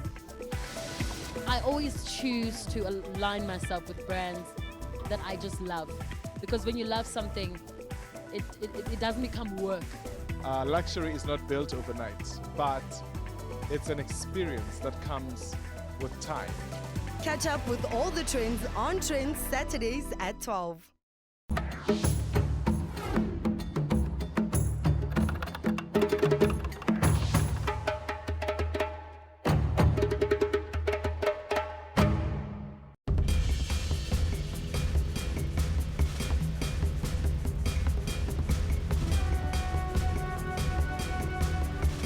Did you know that Vilakazi Street is the only street in the world to have housed 2 Nobel Prize winners? Vilakazi Street in Orlando West, Soweto, southwest of Johannesburg in the Republic of South Africa, has been home to Nelson Mandela and Archbishop Desmond Tutu. Nelson Mandela's house was a modest family house from 1946 and still maintains those features. Archbishop Desmond Tutu still owns his house in Vilakazi Street since 1975 and often goes to stay there when visiting Johannesburg. Because of its popularity, the street has an influx of tourists. Restaurants with local cuisine have mushroomed around it, creating job opportunities for the locals and improving the lifestyle in the area. Orlando West High School in Vilakazi Street is known for its creative role during the famous 1976 uprising.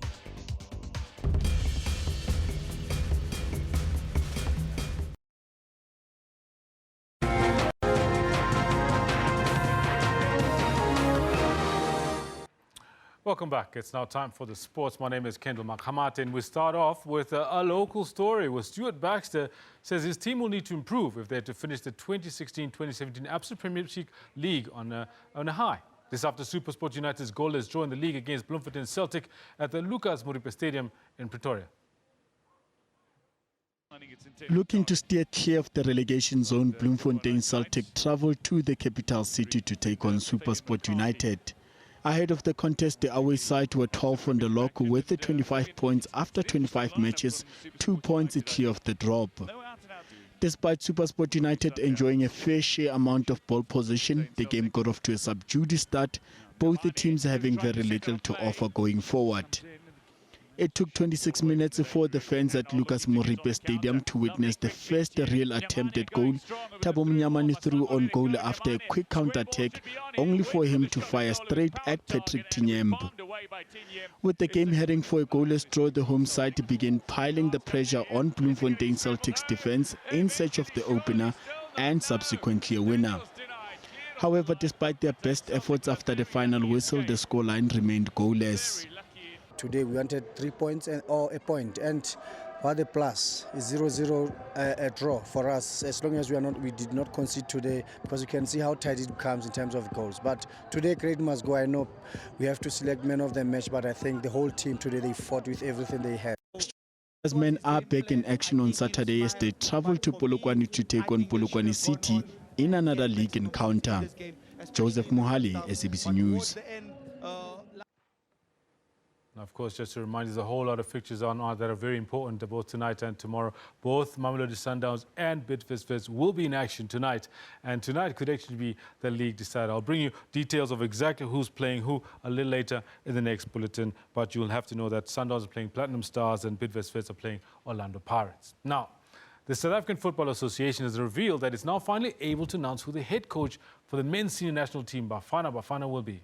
Following a lengthy process of seeking a replacement for Ephraim Shakes Mashaba, the association announced in a press release late yesterday afternoon that it has finalized an agreement with a successful candidate and is in the process of formalizing the legal arrangements by exchanging signatures. The promise made is that the South African public will know by the end of the 48-hour period, which started yesterday at 6 p.m.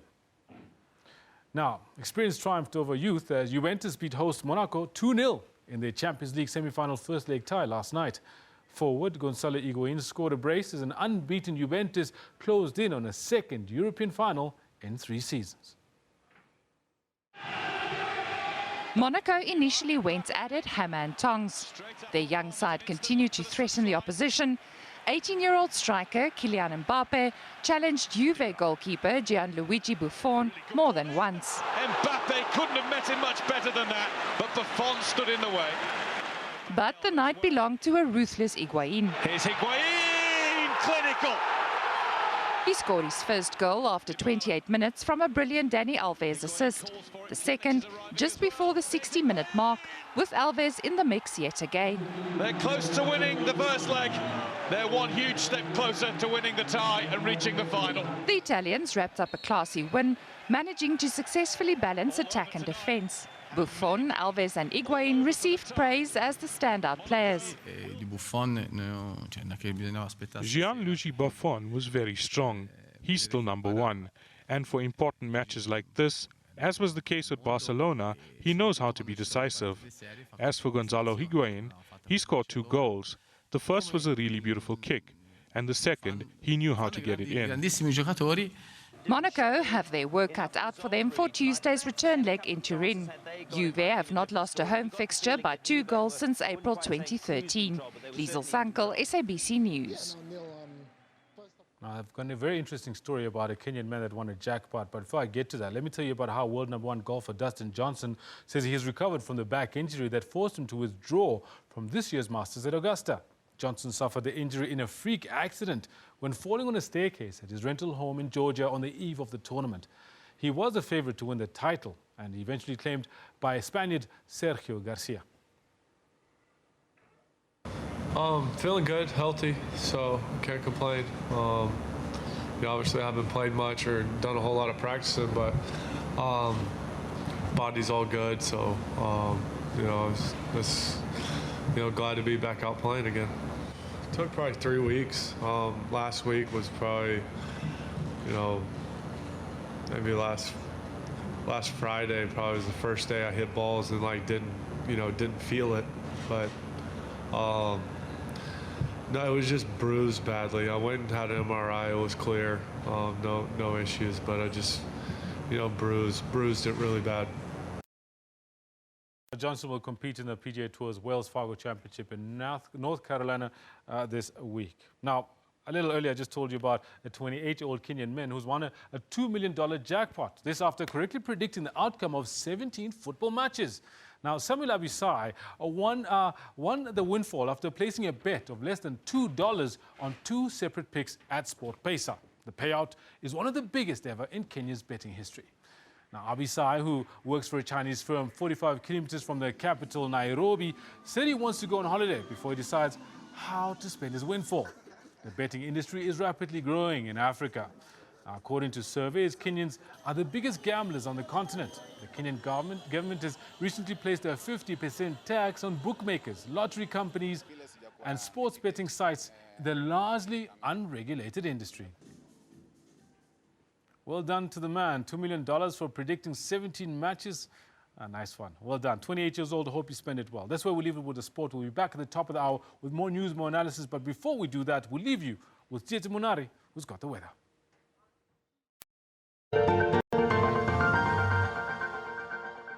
Hello there, welcome from the weather desk. It is expected to be quite cloudy and quite rainy for the Eastern Cape province here in South Africa, but not so much rainfall expected up towards the northern parts, especially for Zambia, Angola, as well as over Namibia. But again, like I said, up to 60% chance of rainfall for much of the Eastern Cape province and also along the surrounding areas of KwaZulu-Natal.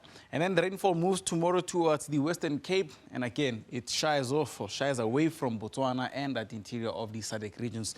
Then starting again up north in Tanzania, the DRC, and for all those that are going to be in Madagascar, should expect rainfall along the east coast. Temperature-wise, quite a warm day is expected for the northwestern part of South Africa, up into at a maximum of 31 degrees. But lovely and cool weather expected for Port Elizabeth and for all those that are going to be in Komani, Mthatha, Port Alfred, as well as those that are going to be in places such as Jeffreys Bay along the Eastern Cape province. Pretoria 26, that includes Polokwane and Bombela, not forgetting Durban in KwaZulu-Natal. Moving further afield, we'll see temperatures increasing slightly for Zambia, Zimbabwe, as well as some parts of Mozambique. Most of those temperatures will be into the upper 20s, except maybe for Harare, which is cooling down to 23 degrees. You'll notice similarities between Harare, Polokwane, and Johannesburg, usually sharing similar temperatures and weather conditions. 29 for Victoria Falls, Maun, and again, you're seeing those mid-20s right across the central parts of Namibia, along the capital, going all the way to Swakopmund, Lüderitz. You'll see temperatures increasing steadily to those maximums of lower 30s. And across along Madagascar and its surrounding islands, temperatures averaging about 31 degrees this afternoon as well as tomorrow. Do expect some partly cloudy skies and possibilities of rainfall going all the way up north towards Bangui, Libreville, and towards Kinshasa. And this afternoon, Luanda will reach a maximum of 31, 27 for Kampala, and Juba reaches a maximum of 34 degrees. Widespread showers now moving along the central parts of Africa for all those that are going to be in Benin, Nigeria, and for Ethiopia here, which is slightly quite rare, but we're seeing lots and lots of rainfall towards that eastern interior. Not so much for Central African Republic, and again, clear skies are expected towards the Faroes and covering much of Libya. And for all those that are going to be in Chad, do expect a bit of a dry day. Excuse me, Mali will reach just around 30% chance of rainfall, including Benin and Ghana for tomorrow. But then today and tomorrow, temperatures averaging about 13 to 43 degrees. It is going to be extremely hot along Saudi Arabia and the Middle East. And then finally, along West Africa, do expect some partly cloudy skies. Rabat reaching a maximum of 24 degrees. And yes, I did mention the clouds will stretch all the way far north, as far north as Algeria, so do look out for a bit of clouds and some rainy conditions along those parts. Okay, that is it for the weather. There should be more later on, but now it's back to Kendall Makhamat. Gigi, thank you very much. I've always been waiting for you to link back to me, and you know what? It's a really special time that you're linking back to me on, because Thando Royal Zulu overnight have successfully gained ascendancy into top-flight football again. This after a long battle to regain their elite status. Now, relegated to the FD back in the 2008-2009 season, the Richards Bay side was confirmed as the 2016-2017 National First Division champions after a 2-1 win over Stellenbosch FC at Umhlatuze Sports Complex in Richards Bay. Now, the result has taken Thanda back to the PSL with an unassailable 56 points from 27 games. Joining me now on the line from Durban is the CEO, Jomo Biela. Good morning, sir, and definitely congratulations in order for you. Morning to the listeners. Now, I think one of the big things that we need to check with you on is how the celebration is going, because I'm sure you have not had shut eye since you won that match last night. Unfortunately, there is no way that you can celebrate now. We still have 3 games to go, and for the fact that there are also some records to be broken. Yeah, we are still sitting at 56 points, want to reach 60 mark, and also to have plus 50 goals, which will be the new record in the NFT. Now, Mr. Biela, definitely back to the grind again. I see that you mean business, and you've been so close so many times over the last few years of actually making it into the PSL. You now finally got it. You want to actually go all the way and break records. Well done to you and the rest of the team. Now, besides trying to break the new records, what else are your immediate plans? You're going to get to the end of the season. Do you have any immediate plans going into the PSL? How are you going to prepare for that already? Well, to be honest with you, throughout the season, there are players that we have been identifying from other teams, NFD and also PSL. But it was difficult for us to make some commitments because we are not sure about our status. So now that we are sure about our status, it will be a matter of communicating and engaging those players to make it a point that we bring them to Amapule's nest so that come next season well prepared players that will be able to assist us to circle in the PSL. Now, we've seen in the past, even right now, looking at the PSL, bottom of the log in the PSL are Baroka FC and Highlands. They've been sitting there for the longest time. How are you going to avoid being in a similar situation when you get into the PSL? Well, we're lucky that we've got a coach who has been there, who was also part of Chipa when it was promoted. We still have Chipa in the PSL, so which means the coach was able to lay a good foundation for the team. So with his experience and the support that he'll be getting from me and other colleagues from the team, we know for the fact that it won't be difficult for us to cycle in the PSL. Is it safe to say then, from what you've just said, that Rogers Kokani is going to be staying with you as you go into the Elite League? Who doesn't want Rogers Kokani as his coach? You know? So definitely he'll stay. No, very good. Because, I mean, we all know what happens sometimes when situations change, tactics and strategy changes as well. It's good to hear that your strategy stays the same with Mr. Skakani, that you read that he's got the experience to keep you going well and the PSL. One thing that I want to check with you, because when you first took over as CEO, did it take you such a short time to get back into the PSL, or what did you put in place to make sure that you'd be doing this within the few years that you've been at the helm? In fact, I've only been here for 1 season and a half. So this achievement also, sometimes I can't believe it myself that I've been able to turn things around. But what is important, like I've said, is to work as a team, is to have respect for each other, is to respect all the opponents, and also be able to form partnerships with other stakeholders, like municipality and business people around the area, so that they can assist in terms of funding the team, for the team to be able to sustain itself. These are the things really that one has done, and recruit good players. If I can tell you the average age for our team, I think it's 23. So even yesterday, in our starting lineup, we had 4 under-23s, and on the bench we had 2 under-23s. So it tells you exactly that we respect talent. We don't look at age when we look at talent, but we look at talent as it presents itself to us. Yeah. There you have it, Jomo Biela. Thank you so much for chatting to us. Congratulations. Wishing you all the best as you go into the PSL. But even before that, as you wage your campaign to break more records in the NFD. Well done to you, sir. Thank you very much. Welcome.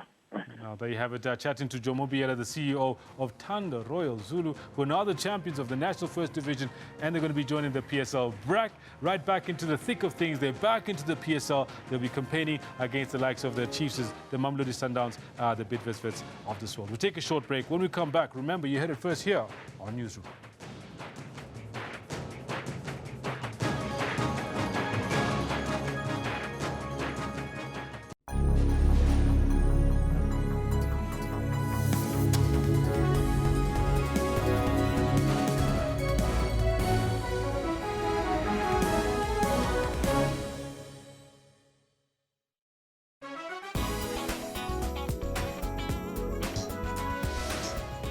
Countries in the East African region have started experimenting with wines.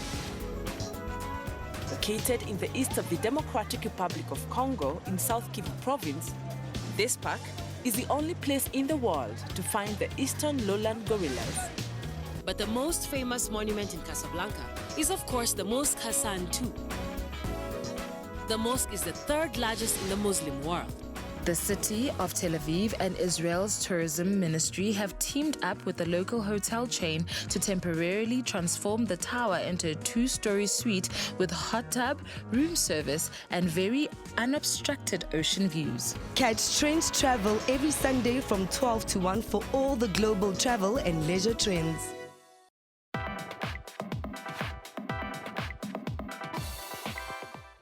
This is the man who only has his album out on digital format. Chance the Rapper has landed 7 Grammy nominations this year.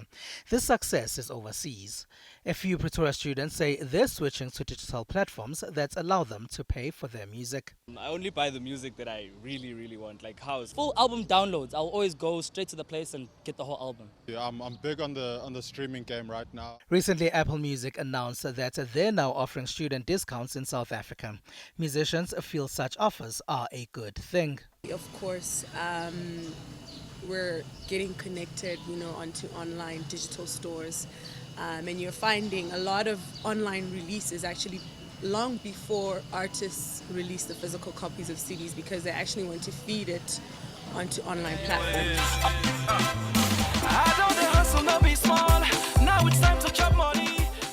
Online platforms are encouraged to consider that Africa is a mobile-first continent. And increasingly also from local platforms that have, customized services to cater to specific African markets. They're also becoming quite popular. But I think the key thing to take out is that, Africa is going the digital route, especially the mobile route. We're dealing with a younger crowd here with smartphones who do not necessarily need to be inconvenienced by going to that mall to buy the CD. And you need to also understand that this also gives you the independence to buy the exact track that you need off an album. Smartphones, tablets, and other digital platforms are, however, opening up the industry to a lot of piracy as many download and share the music without paying for it. Back to the group of students in Pretoria. When it comes to downloading, if I have to download one song at a time, I'll go to pirate sites and I'll download. Hip-hop, I download, single tracks, I download online from piracy. It's just really easier to go on the pirate sites and download the music.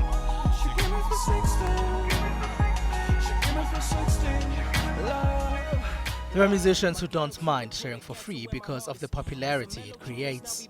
Nasty C decided to release his album Bad Hair for free on audio. It's called Audio Smack, and in a day he received over 187,000 listens and downloads in just one day. And then the following day he released it on iTunes, and this is weeks before he even released the hard copy, and he was already #1. So we are moving towards the digital platform, and it seems like it's now taking over. Although it's at a slow pace, but it's really taking over. Some musicians don't see piracy as an entirely bad scenario. The African music industry now is mostly reliant on the popularity of songs and hits. So in my opinion, first of all, the more popular a song is, the more other platforms, paid platforms, are interested in it. So if a song is shared so often, I want illegally or pirated, it becomes so popular that the paid platforms now want to use it, and the TV stations that pay royalty also want to get it on them, want to be part of it, and also the artist gets more bookings, and which is where artists are now making a lot of money. Because in the past, artists weren't getting big fees, but now the fees are getting really, really big, on par with a lot of the fees, even in the northern music industry.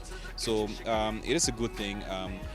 There can be improvement in terms of the paid platforms, because there are lots of people that want to pay for music, but just not have the platforms where they can go pay. Not many Africans have credit cards. This suggests that while Africans are increasingly spending their money to buy music from digital platforms, piracy might decrease even further if payment methods changed to incorporate those that are used in the continent, like M-Pesa, cell phone banking, and others.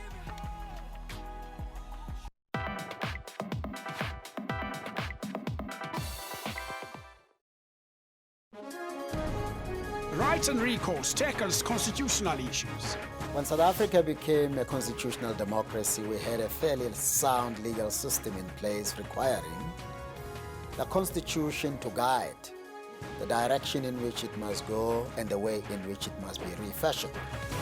The Justice Ministry, the custodian of human rights. We actually have a plan to come up with a comprehensive review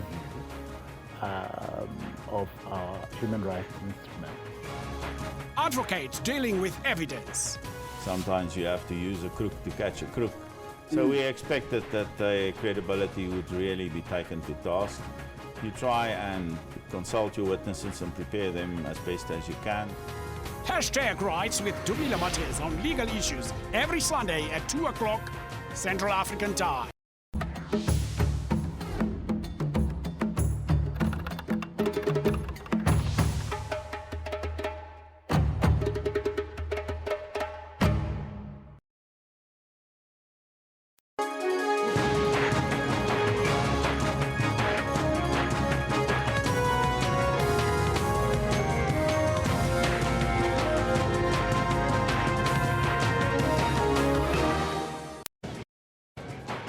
It's 1100 hours Central Africa time. You're watching Newsroom. I'm Elvis Preslin. And I'm Kendall Mahamat. This is the final hour, Jumbo Africa. Now today we focus on White Monopoly Capital, or WMC, Kendall. Yeah, no, very interesting. The idea around WMC, White Monopoly Capital, is that it's also the problem of multiple failures in the South African political economy. And that's why we're also asking you today to get involved with this discussion. We want to know from you, what is your understanding of White Monopoly Capital? This one coming from Sinetemba says, at Jimmy Manyi, I agree with you, Mr. Manyi. We need to have a state bank and black-owned banks. Hashtag White Monopoly Capital. Lerato Matala says, ownership of the economy by the minority and continued efforts to ensure that the status quo remains the same. That's my understanding of WMC. Sipo says, White Monopoly Capital is the group of white people who controls the capital, nor the economy. Not too sure where that one is going. Let's see what Francis says. Francis says, the story that black people only own 3% of the JSE is a lie. Well, there you have it from Francis Nicholson. These are some of your comments. Please keep them coming. We'll read them as we continue. We'd like to touch on you on the question, of course, what's your understanding of White Monopoly Capital and how it works? And number of guests we had, and of course another one that we recorded, but we'll play it for you a little bit later. Mr. Zwelinzima Vavi, the SAFTU General Secretary, as well as Professor Dirk Kotze, who was in our Pretoria studios to tell us more about that. But we're conducting a poll on the members of the Jesus Dominion International Church who came in their numbers yesterday to offer support to the rape-accused pastor, Pastor Timothy Omotoso. So here's the question that we're asking you today. Now, of the 202 votes that have voted on this question, are people who defend rape accused part of the problem? Well, there you have it. 76% say yes, they are, and 24% believe that they're not part of the problem. 202 votes in. You can keep on voting. But you're also tweeting us on the matter. Let's take a look at what you have to say. Now, first one is Malibonga Manyonya says, most of the time the defenders are the people who were blinded by the accused so that they cannot see his own wrongdoings. Notando says, not being accused don't mean you're guilty nor innocent. It's people who defend the guilty that are the problem. Musi says there are rape accused who indeed are guilty, or the opposite. The nexus is between proving guilt or innocence, unfortunately. This one from Kiza says, he's not guilty until proven otherwise. However, rape is a serious offense. He must not get bail. I'm not judging him, but he must clear his name. Those are some of your comments. Please keep them coming. We'll read them as we continue. But right now, let's get down to business and take a look at your headlines.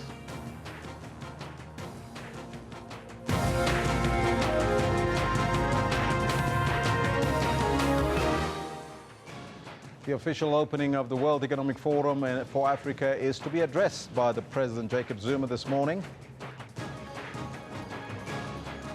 Civil society groups have called on religious leaders to intervene and dig deeper into the Jesus Dominion International Ministry, while its leader, Timothy Omotoso, faces charges of human trafficking and sexual assault. And the bail application of 6 farmers accused of beating 2 men to death in Paris also gets underway today. Those are all your headlines. But before we get there, let's find out from Kendall Matkamate what's happening on the sports front. Thanks very much, Elvis. A lot happening. We've got a massive weekend ahead of us, but while we're still in the middle of the week, there's a lot happening in the world of football, and that's what we've got for you in the sports today. The coach was approached and that the board felt that that was the right coach to lead Bafana forward. So, we've gone with that. With the selection committee having made its choice, SAFA revealed that they will announce the new Bafana coach in the next 48 hours. So Charles comes in here. Is it going to be scrambled home? Eventually, surely, still not. No. SuperSport United's title challenge seems all but gone as they get held to a goalless draw at home by Bloem Celtic with 4 games to go to the end of the season. Chance here again, and Tinye with a magical save. No hands needed. At the moment, a 0-0 draw at home is not good enough. Danny Alves, now Gonzalo Higuain, who puts the ball back Alves' way. Here's Higuain, clinical. After having never scored an away goal in the Champions League, Gonzalo Higuain bags a brace that puts Juventus in control against Monaco in their first leg semi-final tie. It's Higuain, who slides Juventus into such a strong position. We'll also be having a closer look at what the log standings on the PSL are like with just 4 or 5 games to go, as well as the matches over the next few days. For now, I'm going to hand over back to Elvis.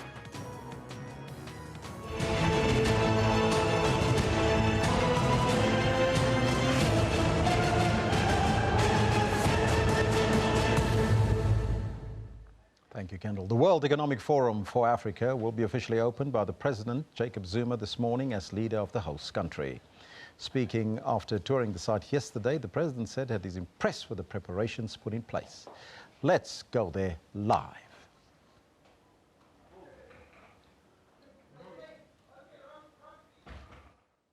My impression as I've been walking around, I think it is absolutely well organized. This as the world converges on Africa for the World Economic Forum. President Zuma did a walkabout to inspect the state of readiness as the country hosts the continent and the world. We are indeed indicating that Africa is there to participate in any form, whether you want big conferences or whatever. And there is more business to talk about in Africa, given the fact that as a global region, it is a developing region, therefore exciting. But as the world gets down to talking business, he touched on domestic issues. Monday's May rally on Workers' Day, which he was prevented from addressing. Protest, booing, debates is part of the culture of democracy. Now, unfortunately, people misunderstand this, misread this. Now, as in political democracy, people engage heads of states. People criticize heads of state. They call for their removal, etc., because they are expressing freely. That's culture of democracy. On international issues, he called for more debates and engagement. We as Africans as well, we are no longer remaining behind, people talking on our behalf. We are part of the process, and we are therefore debating with the world what are the solutions of the changing world today. Several heads of state from the continent, including President Mugabe, will attend the forum. The World Economic Forum is a platform where various stakeholders engage in a number of economic issues. South Africa is hoping to take full advantage of the potential economic opportunities this forum presents. Mzwande Lembech, SABC News, Durban. That report with the President yesterday touring the area and, of course, looking at the infrastructure, which he was very impressed with. But let's now go there live to the World Economic Forum in Durban.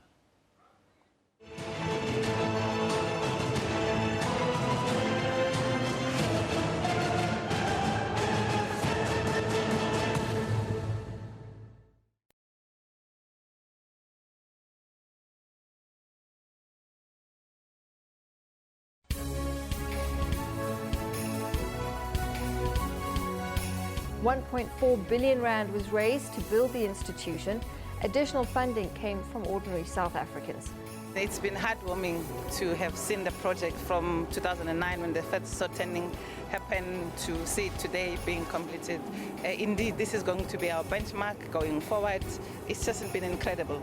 Jammeh has said in the past that only Allah can remove him from office, and once claimed he would rule the tiny riverside West African nation for 1 billion years. We are going to win this election. Even if we avoid a downgrade, we're still hovering very dangerously close to junk, and that'll of course affect markets next year. Our markets are actually already punishing us for a downgrade that may or may not come. Woods made a blistering start but eventually slumped to a 1 over par 73 and is 9 shots behind the leader and his compatriot JB Holmes. You know, I just made some really, if you look at it, some really silly mistakes. Mistakes I don't normally make, but I hadn't played in a while, and you know, unfortunately I made those mistakes. I can clean that up.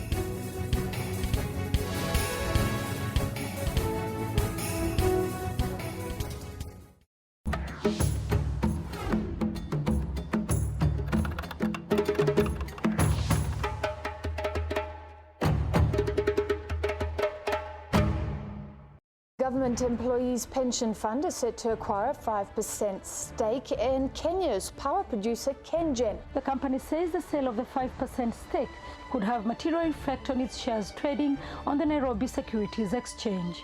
Last year, the company raised $264 million through a rights issue aimed at cutting its debt. An alarm is growing in South Africa as the livelihood of millions of people who receive 17 million social grants still hangs in the balance. Right now, Net1's Cash Paymaster Services administers the payment of grants, but its contract with SASSA comes to an end in April. Neither the minister nor the SASSA CEO were present.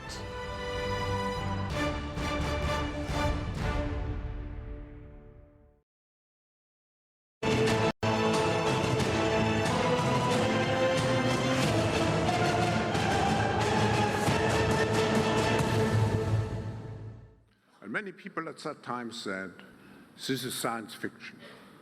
And today, it's already reality. Just think of self-driving cars and so on. So, the fourth industrial revolution will hit us with the force of a tsunami. And I would argue that the dividing line of the future is not anymore between left and right. It is between those who embrace the future, embrace the new opportunities, embrace openness, and those who look back, who struggle in the present. It's very interesting. If you look at future preparedness, I noticed that in Korea at the moment, in the presidential election campaign, there are 4 candidates. And the question is, who is most prepared for the future? Who is most embracing the fourth industrial revolution? I would like to have the same situation for Africa. And Africa has an enormous chance to leapfrog because it has a young population. And the young, as we all know, are eager to embrace change, to exploit entrepreneurial opportunities. But we have to provide them with the necessary ecosystem, which comprises particularly education, upskilling, reskilling, and I would even say mass entrepreneurialism. So there's another issue which is important. If we look at the future and the context of the fourth industrial revolution,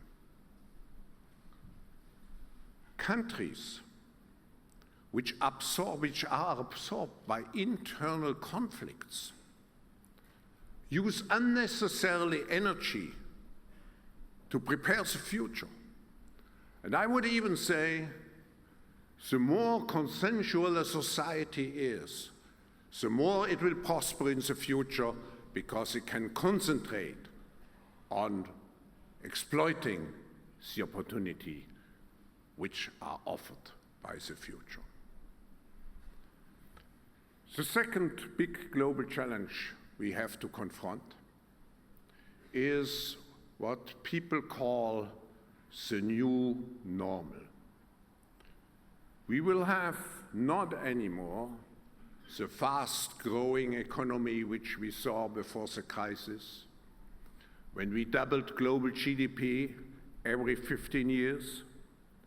We rather will have a growth rate, even if it looks better for this next year, globally around 3, maybe a little bit more, which means to double GDP only every 25 years.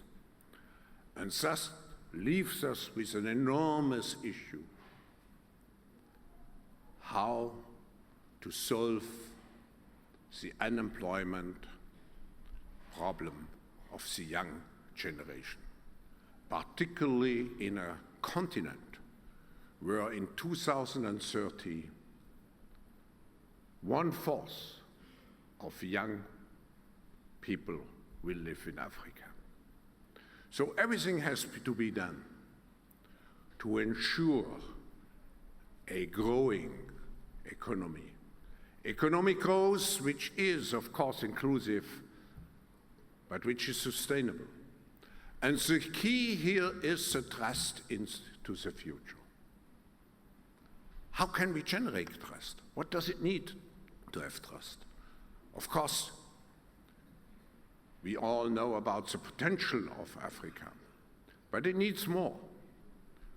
It needs trust in the soundness of the institutional system.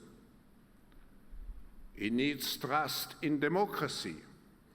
And democracy means not only elections, it means also accountability. The last item I want to stress: we have everywhere in the world a crisis of leadership. Why? People feel that they are living in precarious situations, that the present situation cannot be maintained.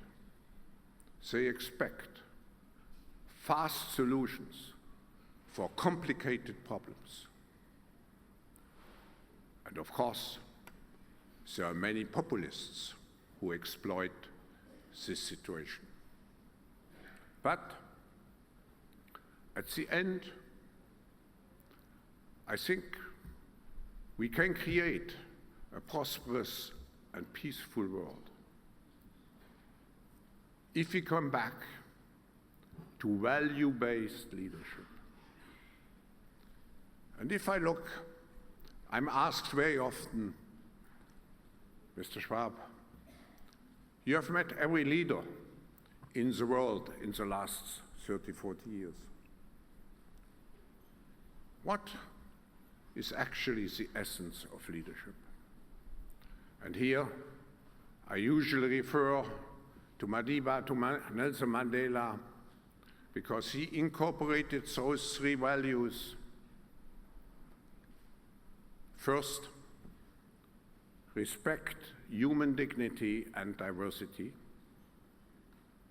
Second, serve the community you belong to more than your self-interests. And number 3, be a trustee for the future generation. And this leads us to the theme of our annual meeting here: inclusiveness and responsive and responsible leadership. Responsive means that we are truly aware of the needs of those who have entrusted us with leadership. Responsible means that we project the values which provide us with trust. Thank you. And I have now the great pleasure to introduce the President of the Republic of South Africa, Jacob Zuma.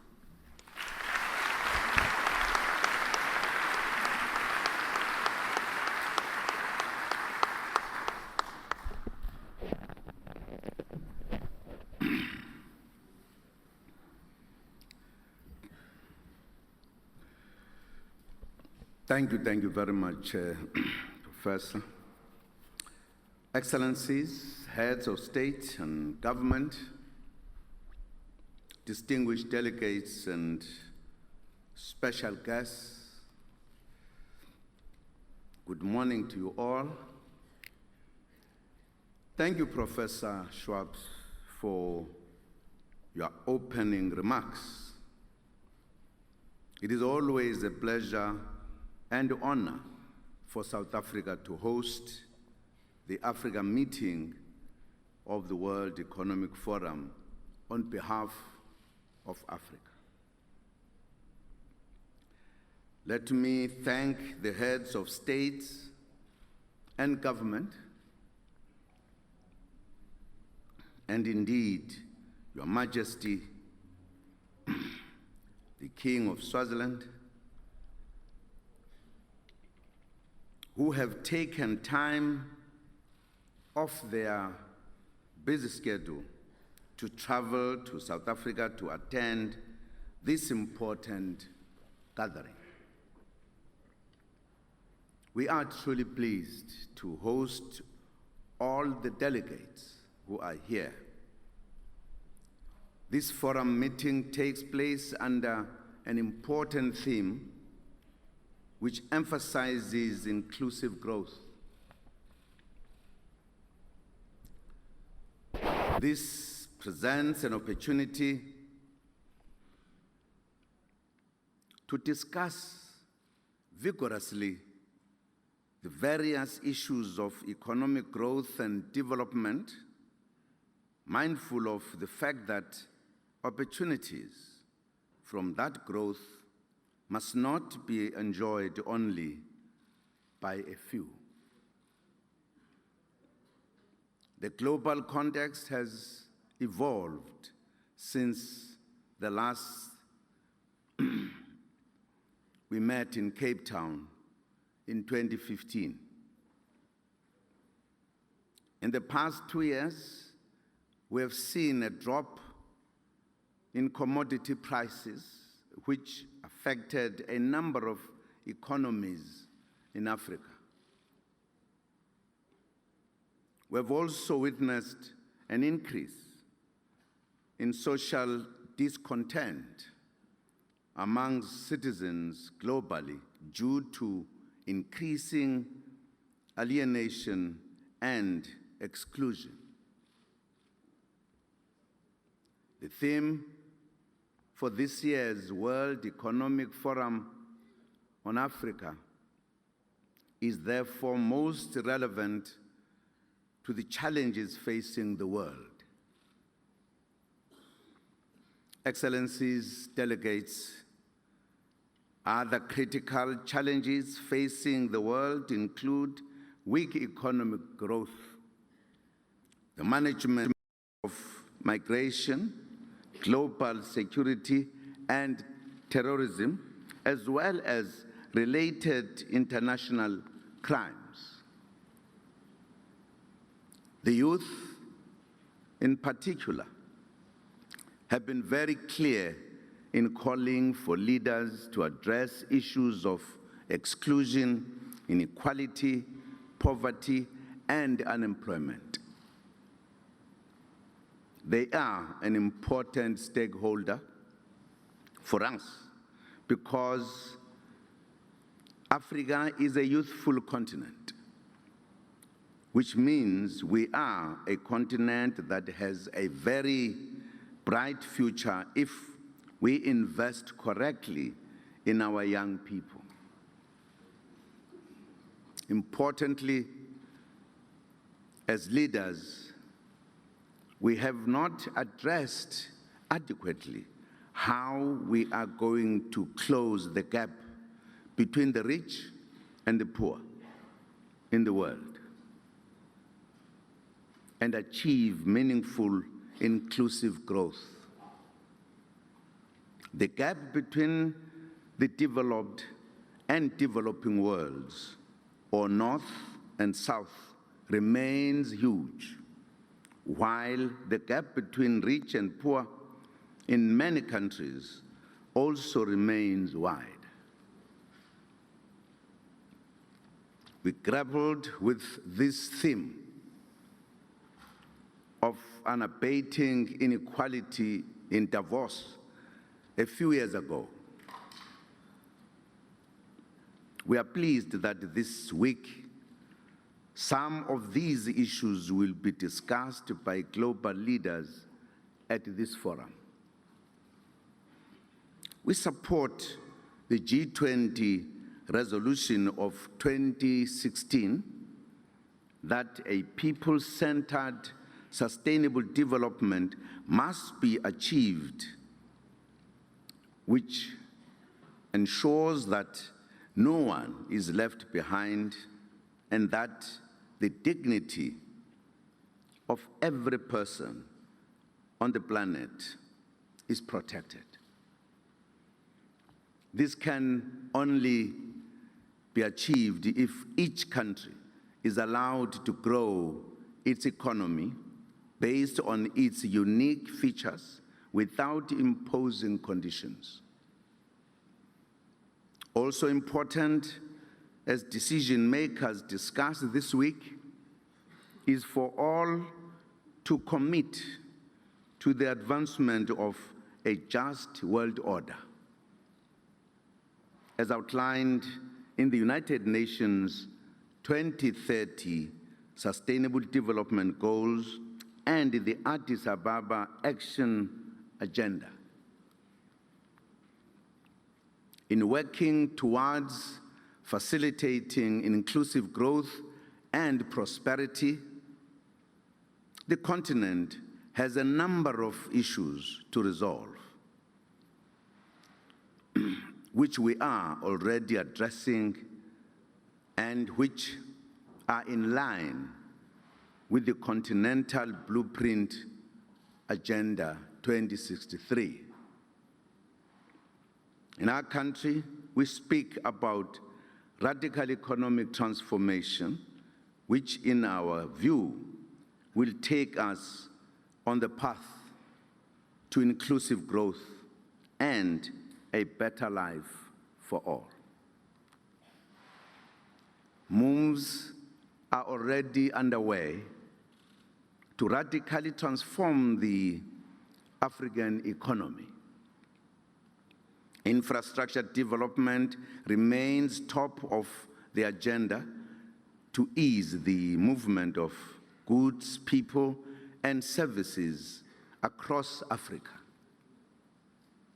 Also critical is the work that is being done to promote regional integration and intra-Africa trade.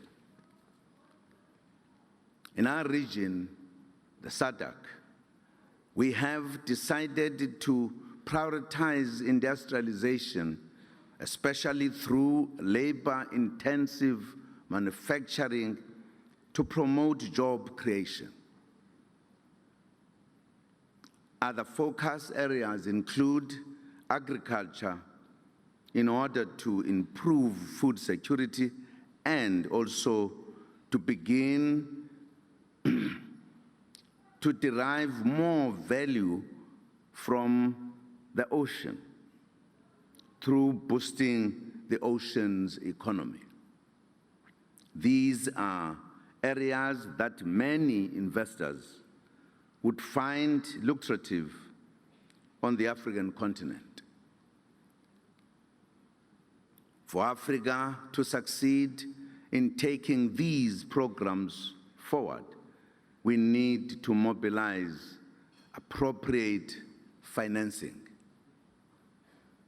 Accordingly, we must invest in developing local capital markets and mobilize domestic resources through taxation and other means.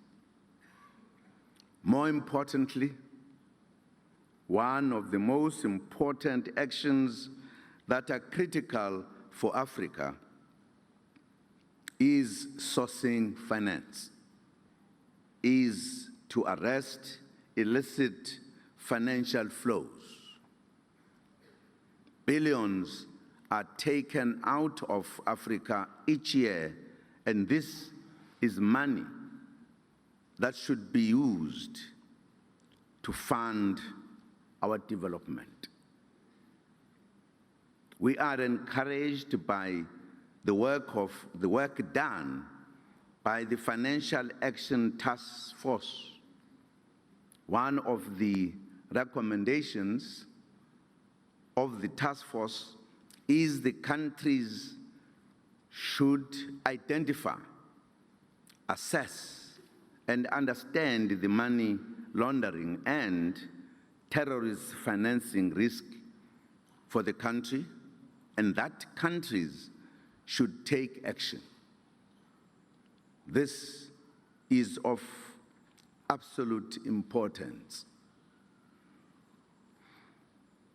However, while much has been done globally to fight terrorism financing, the proliferation of illegal weapons and money laundering, not much has been done to fight profit shifting, tax crimes, and other related economic crimes. We wish to emphasize, therefore, that combating the illicit financial flows, transfer pricing, and other related international financial crimes is critical to the attainment of global sustainable development. These matters should be taken seriously by global decision makers as part of the move towards a just world order and inclusive growth.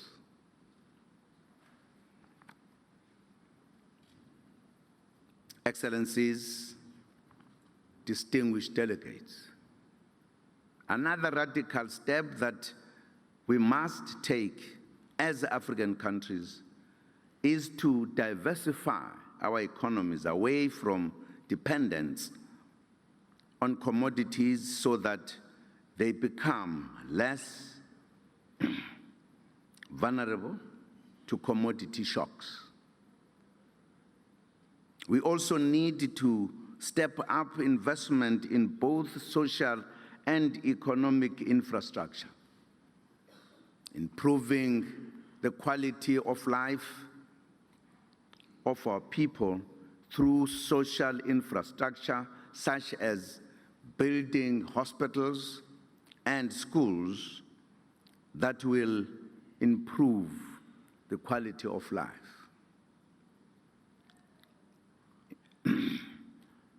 In order to achieve these goals and many others, we need to strengthen developmental partnerships between government, business, labor, and all relevant stakeholders.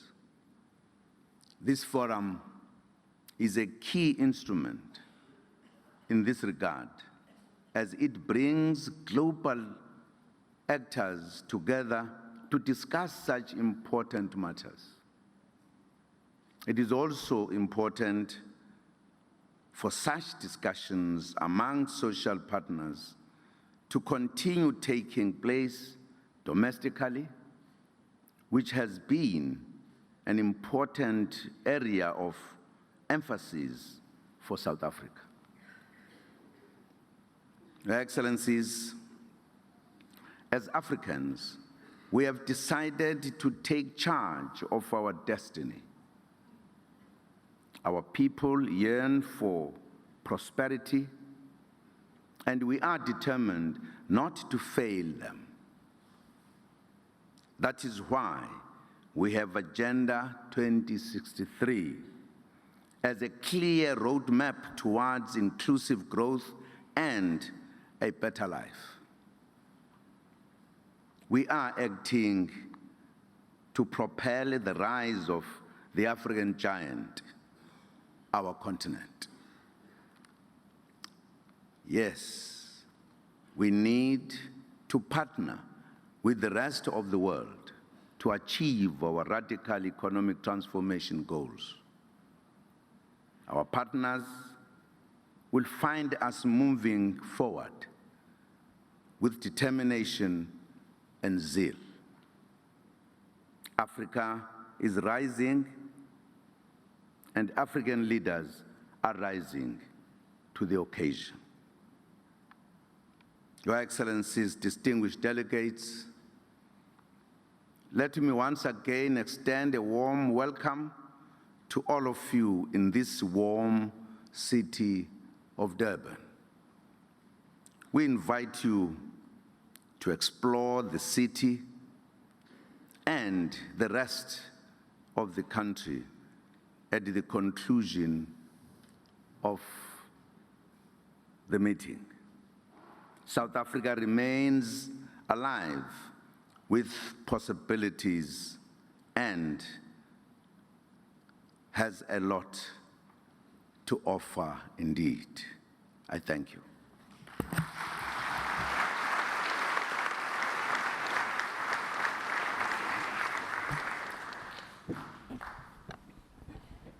The World Economic Forum is a platform for dialogue, so I would like to ask some of you, and I would like to ask particularly the young generation, to ask some questions. But before, I would like to thank you for your speech, for providing us with a framework. I address myself to some of the global shapers, and the global shapers is the World Economic Forum community of leaders between 20 and 30 years old. Who would like to take the floor?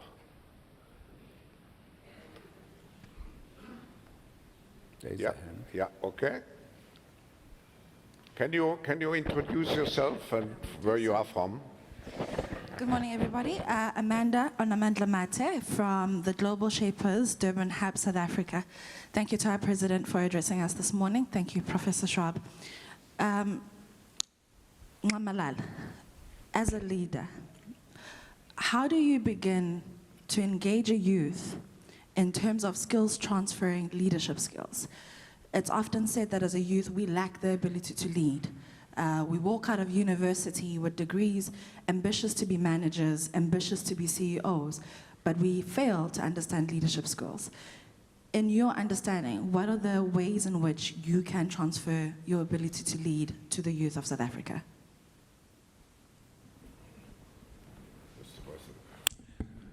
Well, thank you very much for the question, and thank you very much for the opportunity. Well, I think we are aware that in the last 23 years, we have worked on the efforts to skill the youth in many ways, and we've been doing this together. The government, the business, and the labor formations in particular, as well as civil society. The emphasis in our policies has not left the issue of skilling our people, not just the youth, as well as those who are already in the industry, to reskill, but skill those who might have been not skilled before. Because there is a realization that without skills, it would be difficult to grow the economy. I think the interventions that have been made by the economic meltdown, etc., have played their role. But we have tried to deal with this matter. In our country, we have also tried to look at the system, the education system, because in the past, the education system was, in a sense, faulty and distorted, because education was looked at from a racial point of view. Hence, now we can talk about the lack of skills whilst we have huge numbers. That also influenced the clear identification of important skills, which we've been referring to as scarce skills. Because in the past, the majority of the population was not skilled to deal with the broader kind of economy that we are dealing with now.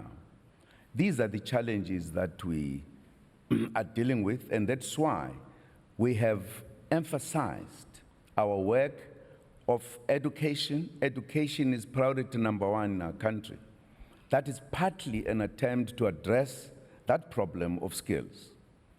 Because the fact that you have a number of young people who have qualifications or perhaps degrees, but not very difficult to employ, is because those skills were just done education in general, not with a specific plan and specific focus on the skills that are necessary for the economy to grow.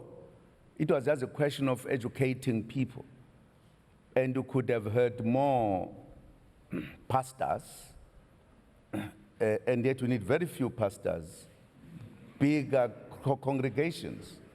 But because it was not highly planned, you could have more of them.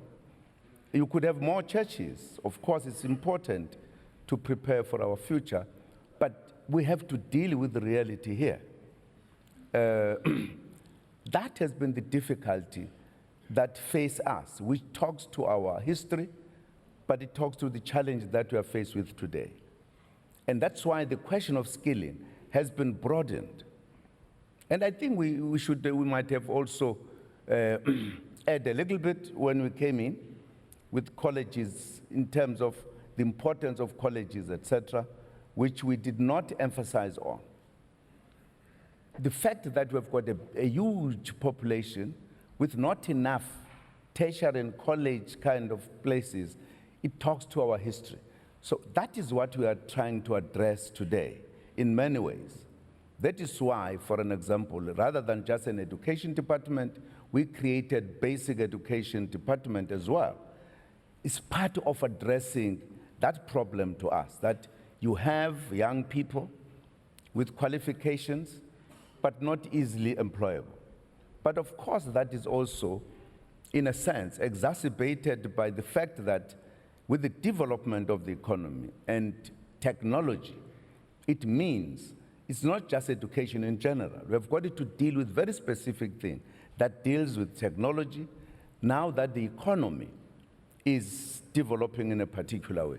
That is why, for an example, the matter of us addressing the fourth industrial revolution, to us is a critical one. Because if we've got that backlog, it means we've got bigger challenges. We all have to realize this. We also have to deal with the matter of us, which we are discussing, that the young people who are coming in, waiting and looking for jobs, the private sector, because of technology, demands experience that we did not get necessarily. And the unions are not happy if you say, let us create a bridge between the young one coming in, getting the experience to join the industry, and they feel uncomfortable about it. So these are matters we've got to deal with in real sense. But we have programs in the country that we are saying, how do we absorb the young people who are being qualified every other year? We're discussing even looking at the statistics of the number of young people who qualify, but the number of jobs that are available. These are matters we're trying to address. And we are very conscious of the fact that we have raised, and we are making a lot of effort to address it. Mr. President, I know that South Africa is one of the countries with the highest expenditures for education. Now, I'm also very proud that we achieved here some progress, because the World Economic Forum runs a big initiative on the skills for the future. What skills do we really need?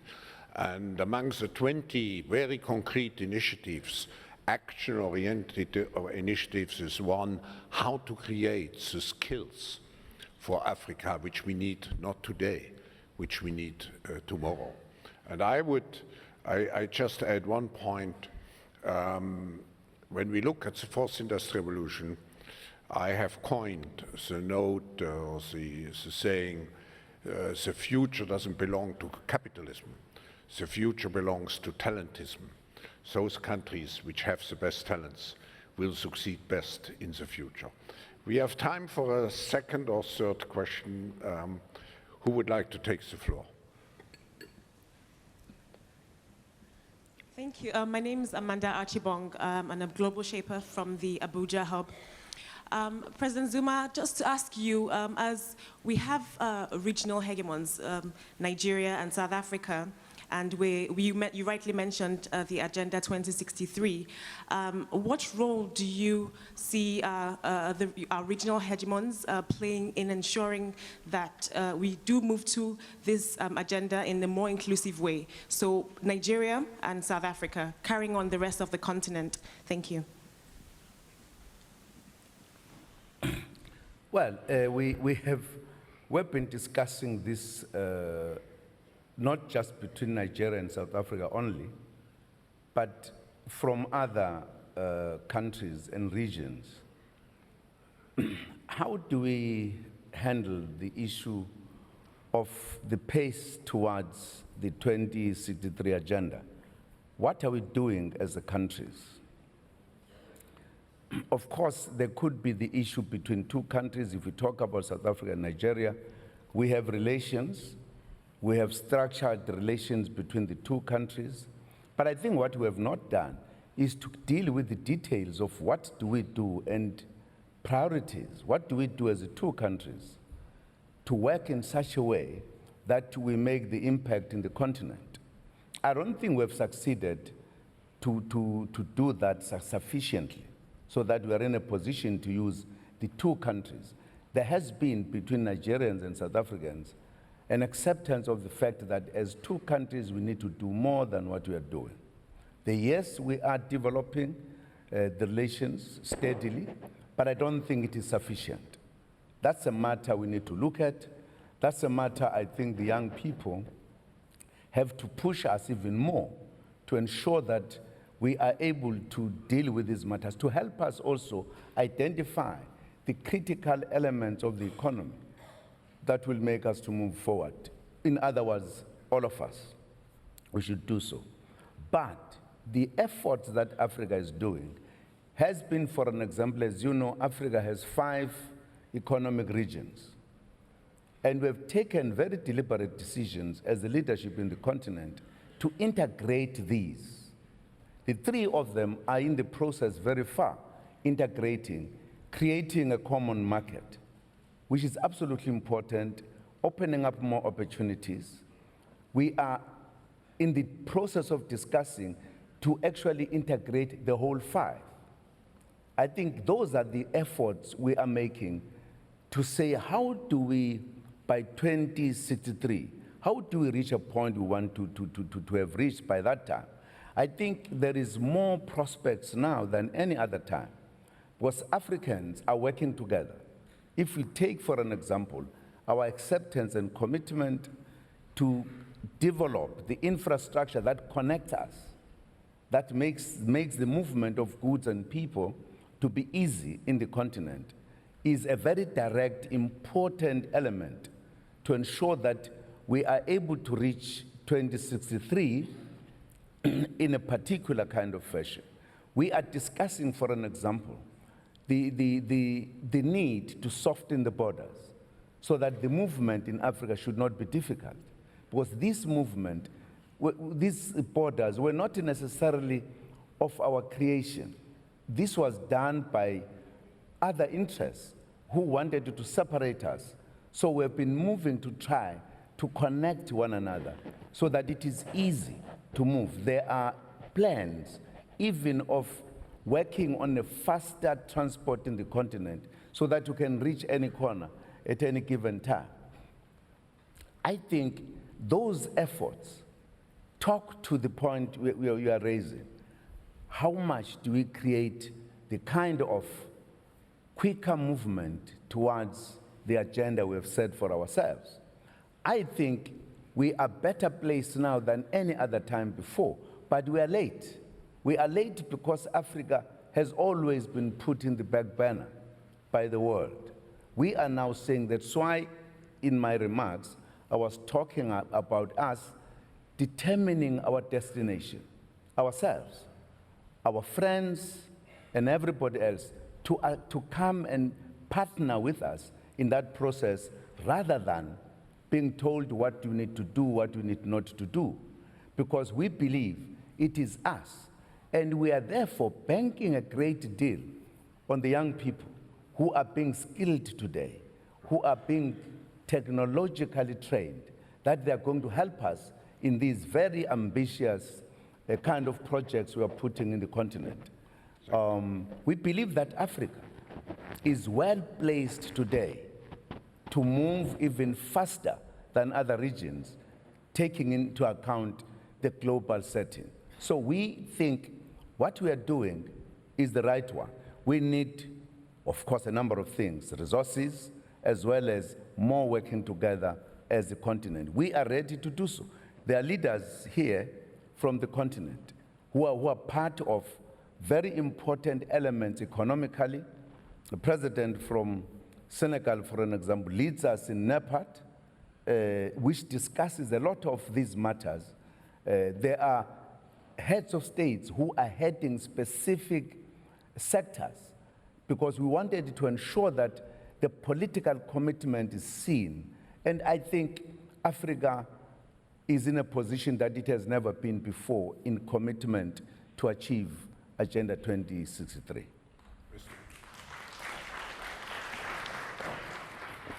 Mr. President, I think the presence of so many heads of states and government here in this room underline this engagement, this African, Pan-African engagement. We have maybe time for one short last question. I take someone out of the audience. Hello. Yeah. Hello. Good morning, everyone. My name is Daoud Vali. I'm a global shaper from the Maputo Hub, Mozambique. Thank you very much for your remarks, President Zuma and Professor Schwab. Yes, we are late, and we as young people are impatient. My question to you, President Zuma, is how can we make Agenda 2063 closer? Because in 2063, I will be 76. My young daughter will be 46, and that's too far.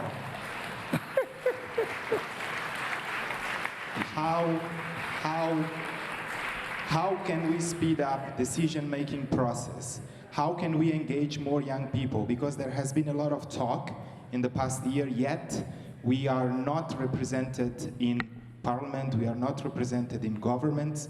When we try to protest peacefully, there is a lot of fear because our governments put the army and tanks on the streets, so we don't go to the streets to peacefully protest, and that's a real concern from where I'm coming from in Mozambique, but I believe also in other African countries. So how can we speed up the process? That's my question.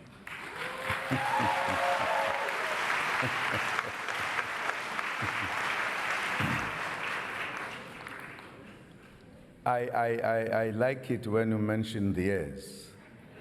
When I joined the struggle, I was very young.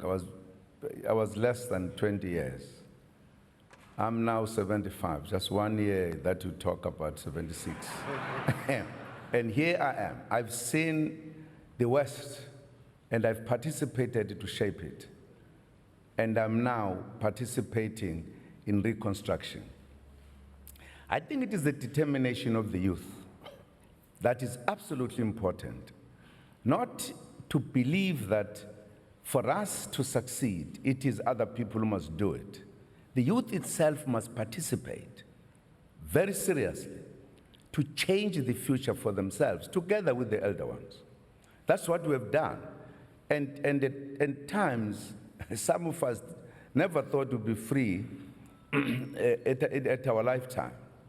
The critical point is that you are able to identify your destination and commitment, and you then work on what is it that, or kind of vehicles and methods and whatever. How then do you shape the future? How do you participate in it? Because you can't say 2063 will be there and you sleep and the following day we are there. It needs us to work harder. I think the relevant part of your question is, what do we do? What is the role that the youth itself should play? We are talking about skilling, for an example. In other words, the youth must participate in preparing itself to participate in the process. But I must say, if you say that you are afraid of the tanks and what you call, that is an unfortunate one. That's an unfortunate one. I think there is a process of involving the young people in the participation. In governments, for an example, in organizations, they are participating. Not a long time ago, I had a reshuffle of government. I put a lot of young people, particularly implementing that idea. And of course, some people will have different views. That's democracy. But the reality is that we should not just talk about the youth participation, we should involve them. And I've seen them in a number of governments, coming in a number of organizations. I think it's a question of us harmonizing our thinking and therefore making our plans and therefore having programs to implement. Partly is to involve. So once the youth, one or two or more, are put in very serious, responsible positions, they must demonstrate, use their energy, their imagination, and their innovation. They will reach the point. I'm convinced. And if at all there is a problem of governments that are frustrating and making the youth not to participate, I think those matters are important to come. In the recent past, in the AU summit, the youth has been given a space to come and participate. We must hear more of such problems so that we can talk and correct those problems. Because for us to move forward, we need that energy, we need that imagination, and that's why some of us act the way we do, because we are looking forward. We are not looking backwards. And that is beginning to happen. And I would, in fact, love to engage you because I've got my colleagues so that you can indicate which are these countries that are still rolling tanks and soldiers. I'm very keen to know so that we can talk to our brothers who do so. Thank you very much.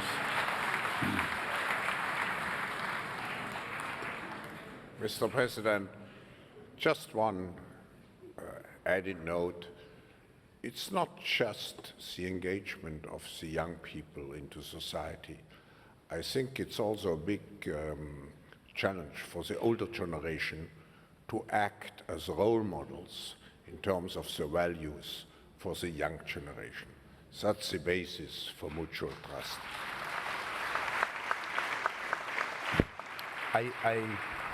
Professor, I totally agree.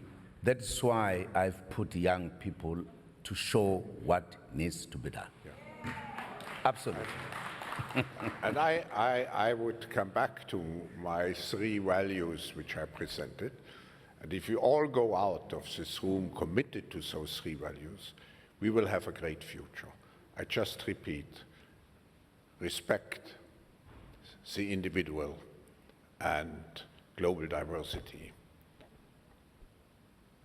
serves the society or you belong to and not your self-interests.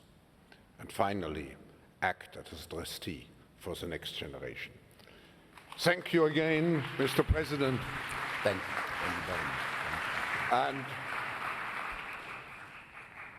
as it is the tradition at our regional summits, we always honor those at the end who really work on the ground to improve the state of the world, who take personal sacrifices to increase welfare of many, many people. So I might ask the chair of the Schwab Foundation for Social Entrepreneurship to join us here at the stage.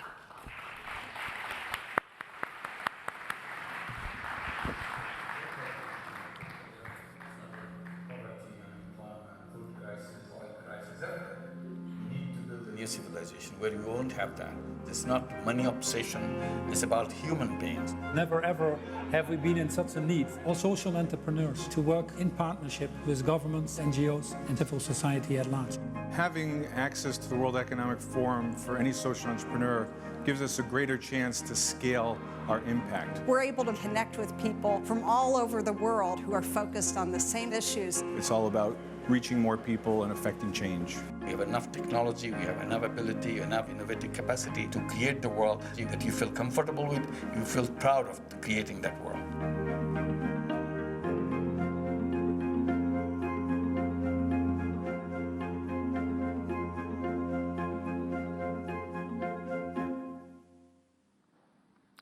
President Zuma, distinguished heads of state and government, ladies and gentlemen, dear friends. During the last 3 days, nearly 100 outstanding social entrepreneurs from every region in the world gathered here in Durban for the largest summit of the Schwab Foundations in more than a decade. They were joined by young global leaders and global shapers to collaborate on projects, mentor each other, and identify opportunities to jointly solve the urgent problems of our times. With the Social Entrepreneurship Award, the Schwab Foundation wants to recognize and celebrate social innovation, inclusiveness, and social progress. The social entrepreneurs who are participating in this meeting have all been distinguished for their contribution to improve the lives of thousands, if not millions, of people. They work in diverse fields and are pioneers in developing new methods to tackling malnutrition, to improve education and healthcare, inventing new technologies for people with disabilities, for preventive medical care, research in biodiversity and organic agriculture, and I could go on and on. In short, they all have the overreaching goal of reducing poverty. Social inclusion and poverty alleviation remain high on the agenda of Africa. Often, social entrepreneurs step in to fill the gaps in service delivery and social programs to low-income communities.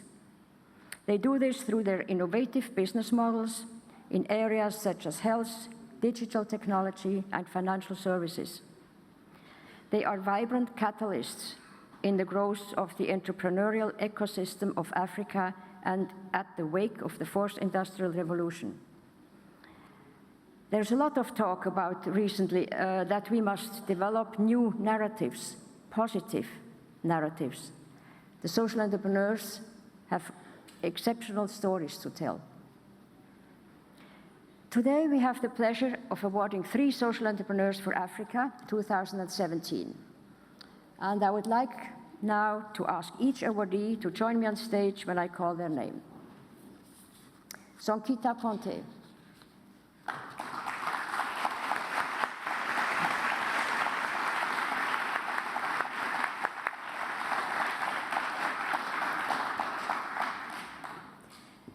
Sonkita Conte, his organization Namati works in Sierra Leone. They train and support local paralegals to assist the millions of people worldwide that live outside the protection of the law, focusing on 3 main justice challenges: land and environment, access to decent health care, and citizenship rights Namati has helped over 54,000 clients in 8 countries.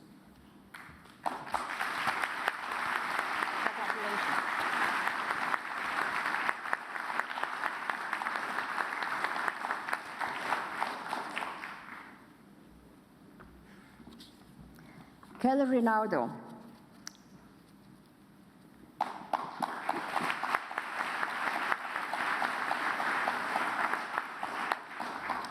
His organization, Zipline, works in Rwanda. Zipline is the first company to use drones, which they call zips, to deliver vaccines, medicine, and blood transfusions for use in rural Rwanda. A zip zooms along 100 kilometers per hour, dropping off its cargo with a small parachute. Zipline is partnering with the Rwandan government in 20 hospitals and health centers, providing urgent medical supplies for millions of people.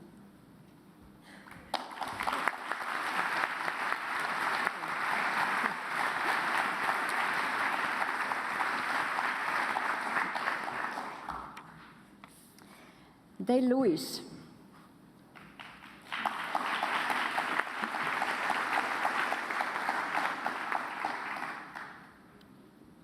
Organization Komako, Zambia.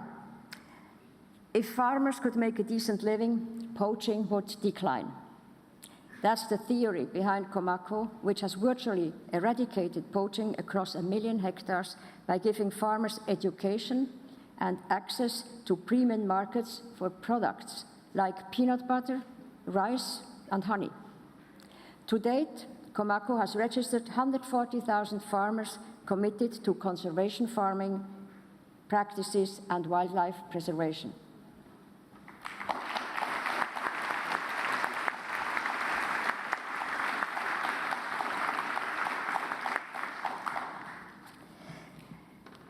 I would also like to acknowledge our 2017 awardee, Raj Punjabi, the CEO of Last Mile Health in Liberia. Unfortunately, Raj could not be here with us this week, but we want to recognize the tremendous work of Last Mile Health in pioneering a community health worker model to reach people living more than 5 kilometers away from their nearest clinics across in rural Liberia. A final word to thank our partner for South Africa, Dr. Precious Moloi Motsepe and Patrice Motsepe, and the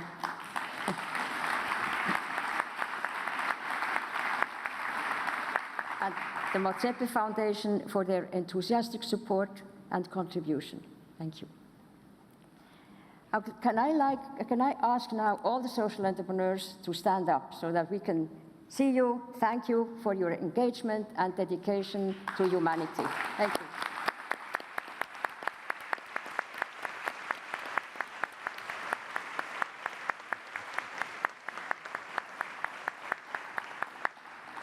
This concludes our opening session. Thank you, ladies and gentlemen.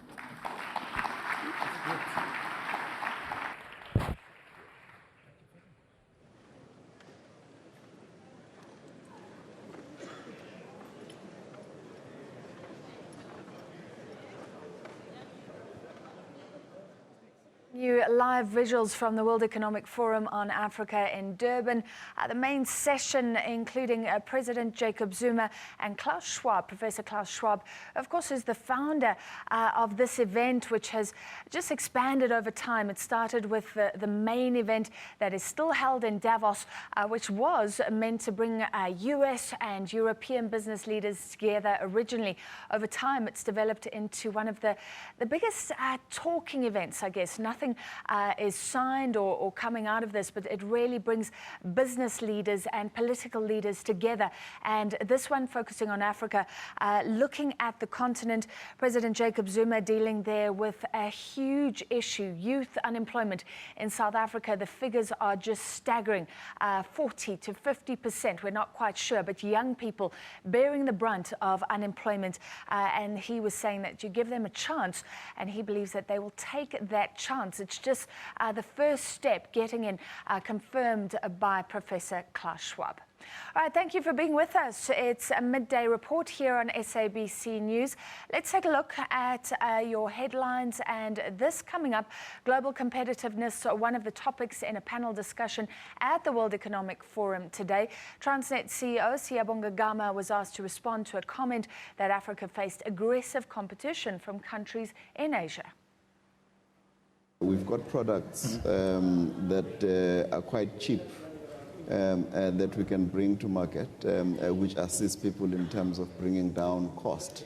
However, you do have aggressive competitors who will come in and they will have aggressive capital structures and finance blended structures that they bring in. And therefore,